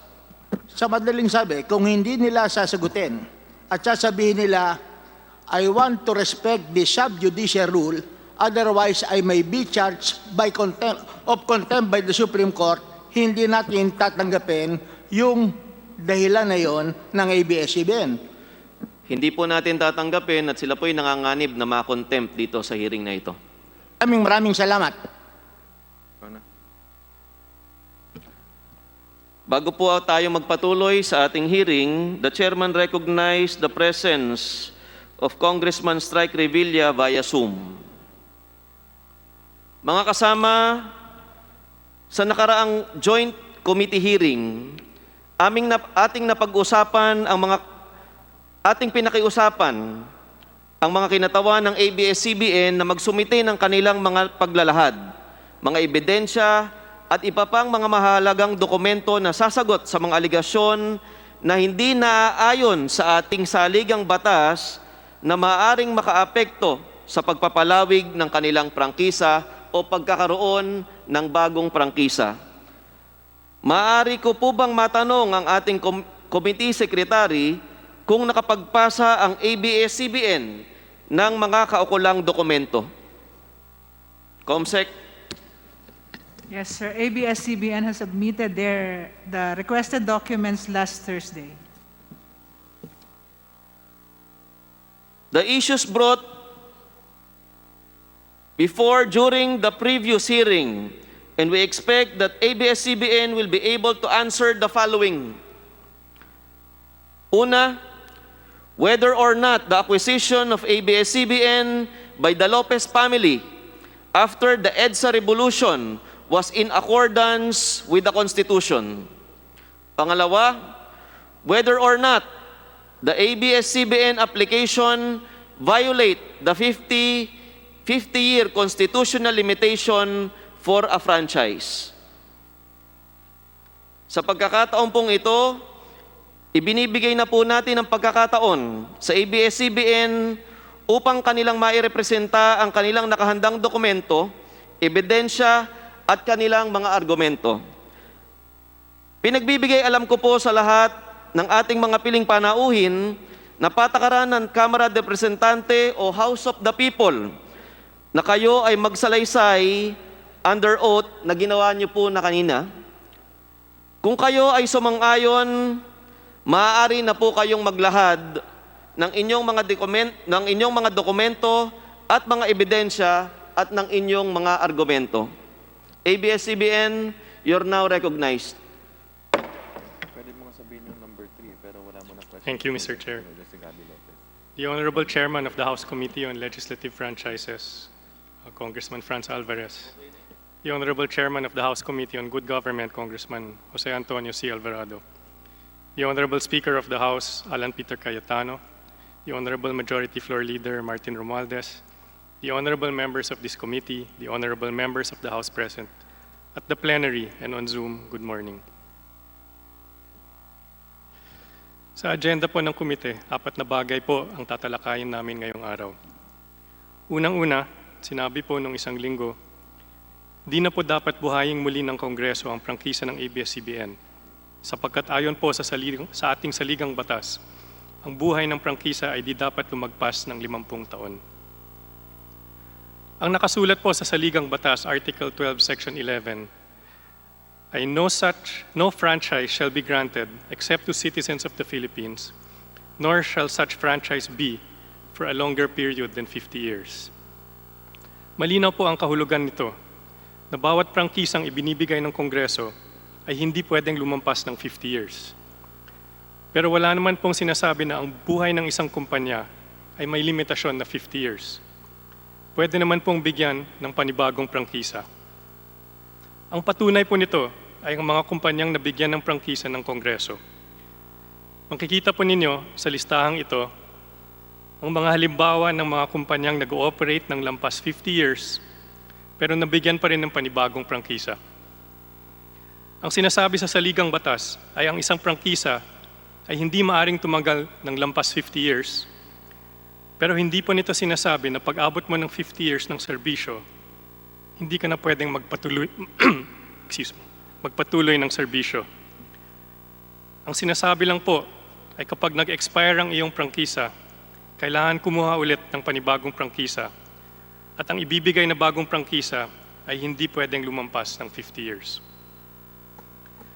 Pangalawa, sinabi din po nung isang linggo na ang dati naming chairman na si Eugenio Lopez III o si Gabi Lopez ay Amerikano at naging Pilipino lamang noong 2002. Nasa 1935 Constitution po na kapag ang iyong tatay o magulang ay Pilipino, ikaw ay isang Pilipino from birth. Si Mr. Lopez po ay pinanganak noong 1952 kaya sakop po siya ng 1935 Constitution. Ang tatay at nanay niya ay parehong Pilipino, kaya from birth, automatic na siya ay isang Pilipino din. Ang sinabi po ng Department of Justice noong 2001, at babasahin ko na lang po ang mismong dokumento, granting the request for recognition as a Filipino citizen of Eugenio Lopez III, it appearing from the within records and the additional documents submitted that he was born in Boston, USA, the legitimate child of Conchita Lao and Eugenio Lopez Jr., both natural-born Filipino citizens, and may therefore be deemed a citizen of the Philippines, pursuant to Section 1, Article 4 of the 1935 Constitution. Malinaw po na ang reference nito ay Section 1, Article 4 ng 1935 Constitution na nagsasabi na, the following are citizens of the Philippines, those whose fathers are citizens of the Philippines. Totoo po na may US passport si Mr. Lopez. Ito ay dahil ipinanganak siya sa Amerika. At sa batas ng Amerika, kahit hindi Amerikano ang magulang mo, kapag ipinanganak ka sa US, automatic po na may hawak ka rin na American citizenship. Pero ang pagiging American citizen niya at ang paghawak niya ng US passport ay hindi nangangahulugan na hindi rin siya isang Pilipino. Pangatlo, sinabi po, ABS-CBN lets non-Filipinos own its common shares through the issuance of Philippine Depositary Receipts or PDRs. Unang-una po, sa simpleng lengguwahe lang, ang PDR ay hindi isang share or pagmamayari sa ABS-CBN. Malinaw po ito kasi ang humahawak ng PDR ay hindi nakakaboto sa kahit anumang bagay sa pamamalakad ng ABS-CBN. Paano ka magiging isang may-ari kung hindi ka pwedeng bumoto sa anumang bagay na may kinalaman sa pagpapatakbo ng kumpanya? Pangalawa, ang pagbenta po ng PDR sa publiko ay inaprubahan ng SEC noong October 4, 1999. Paano ito magiging labag sa batas kung ang ahensya mismo ng gobyerno ang nagbigay ng permit para ibenta ang mga PDR na ito? At pangatlo po, idinidiin ng ABS-CBN dahil sa mga PDR na ito. Pero ang katotohanan ay hindi lang kami ang nagbenta ng mga PDR. May ibang media company din na nagbenta ng PDR tulad ng GMA at hindi naman ito naging issue sa pagbigay ng prangkisa nila. Ang pang-apat na issue, sinabi po, bakit tila ura-urada at habang magulo pa ang lahat dahil katatapos lang ng EDSA Revolution ay biglang napasakamay ng muli sa mga Lopez ang ABS-CBN. Nakabatay po ba ito sa batas?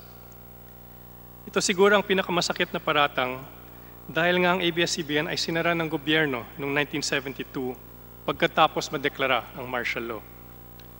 Hindi po binenta ng Lopez family ang ABS-CBN. Basta ginamit na lang ng iba ang mga facilities ng ABS-CBN na walang binayaran. Kaya hindi po totoo ang paratang na bigla na lang napasakamay muli sa mga Lopez ang ABS-CBN dahil sila naman ang tunay na may-ari nito. Sinabi po na ang pagbalik ng ABS-CBN ay hindi ayon sa batas. Pero unang-una, ang PCGG mismo ang umaksyon na ibalik sa mga may-ari ang Channel 2 noong June 1986. Sa January 1987, nagkaroon ng agreement ang gobyerno at ABS-CBN na isaayos ang pagbalik ng iba pang mga facilities ng ABS na patuloy pang ginagamit ng gobyerno. Itong agreement ay may basbas ng Korte Suprema noong 1989.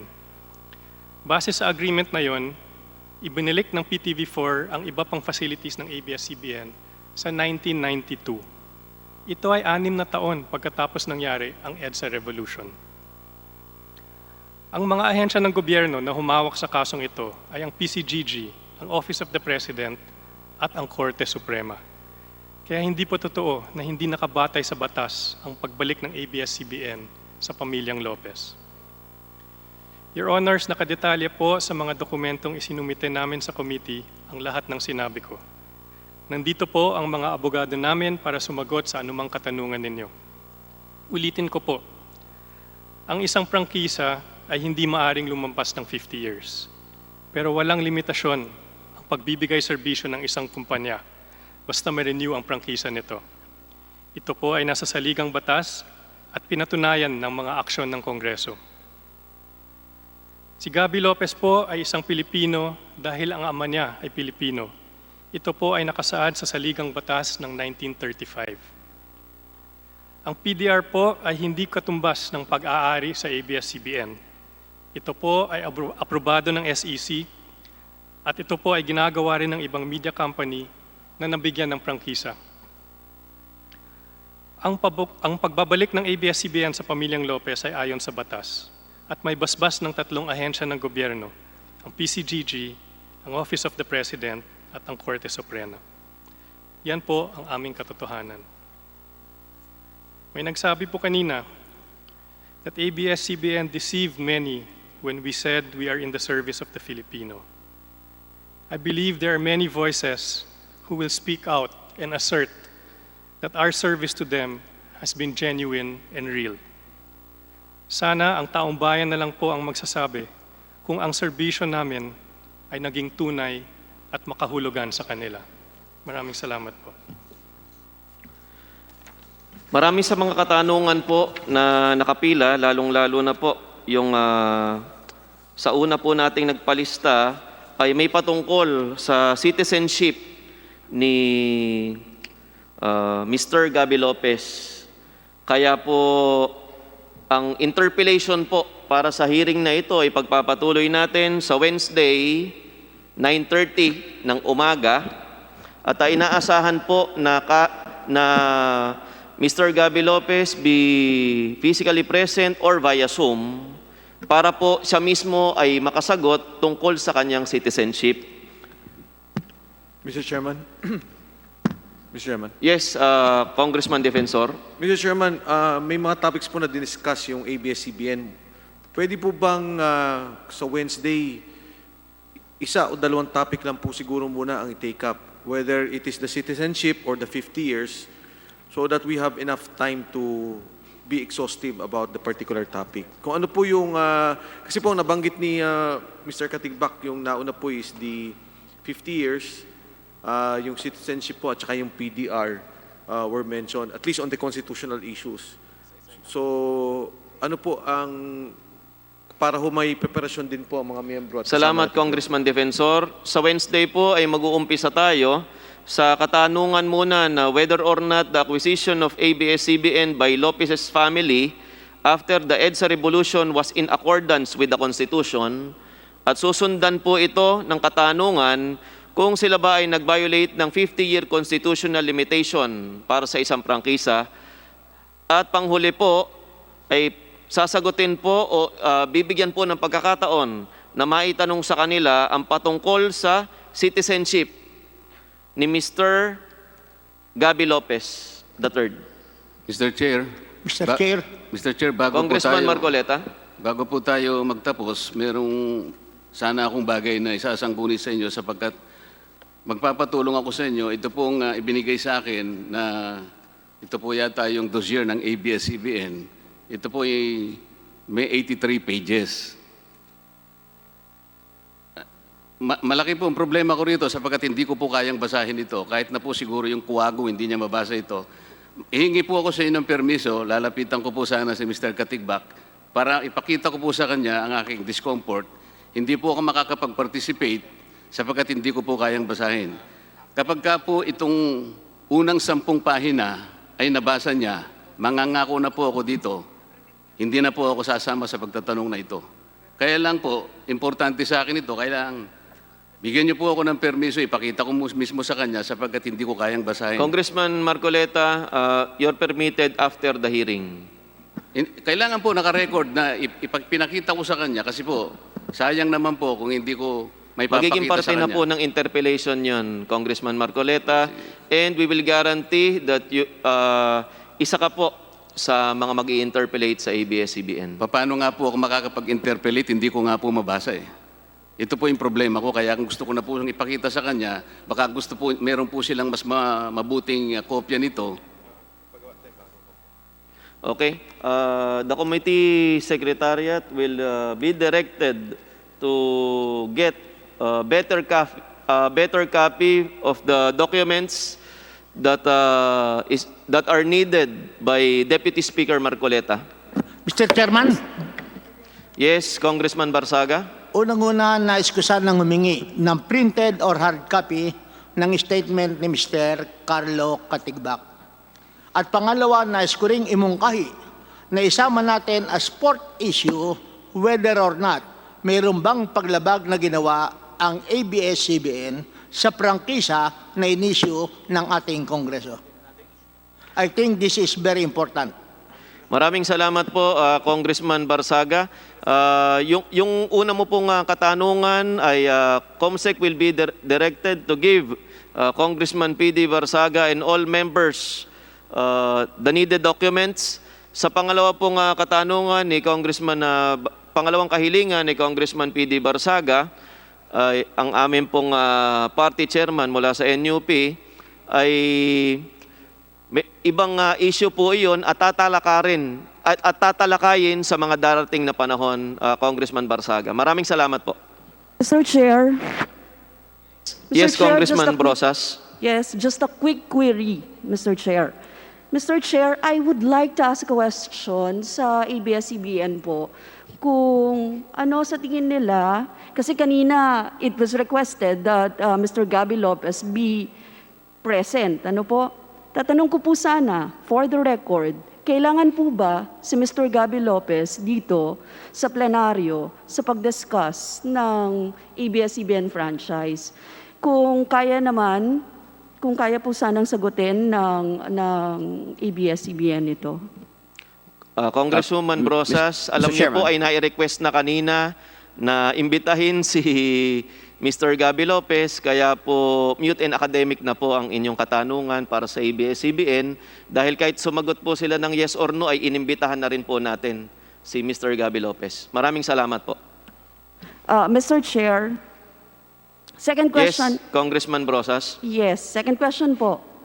Mr. Chair, kanina si Solicitor General Jose Calida at ang NTC Commissioner si Cordoba ay nagsabi na ng tungkol sa sub judice.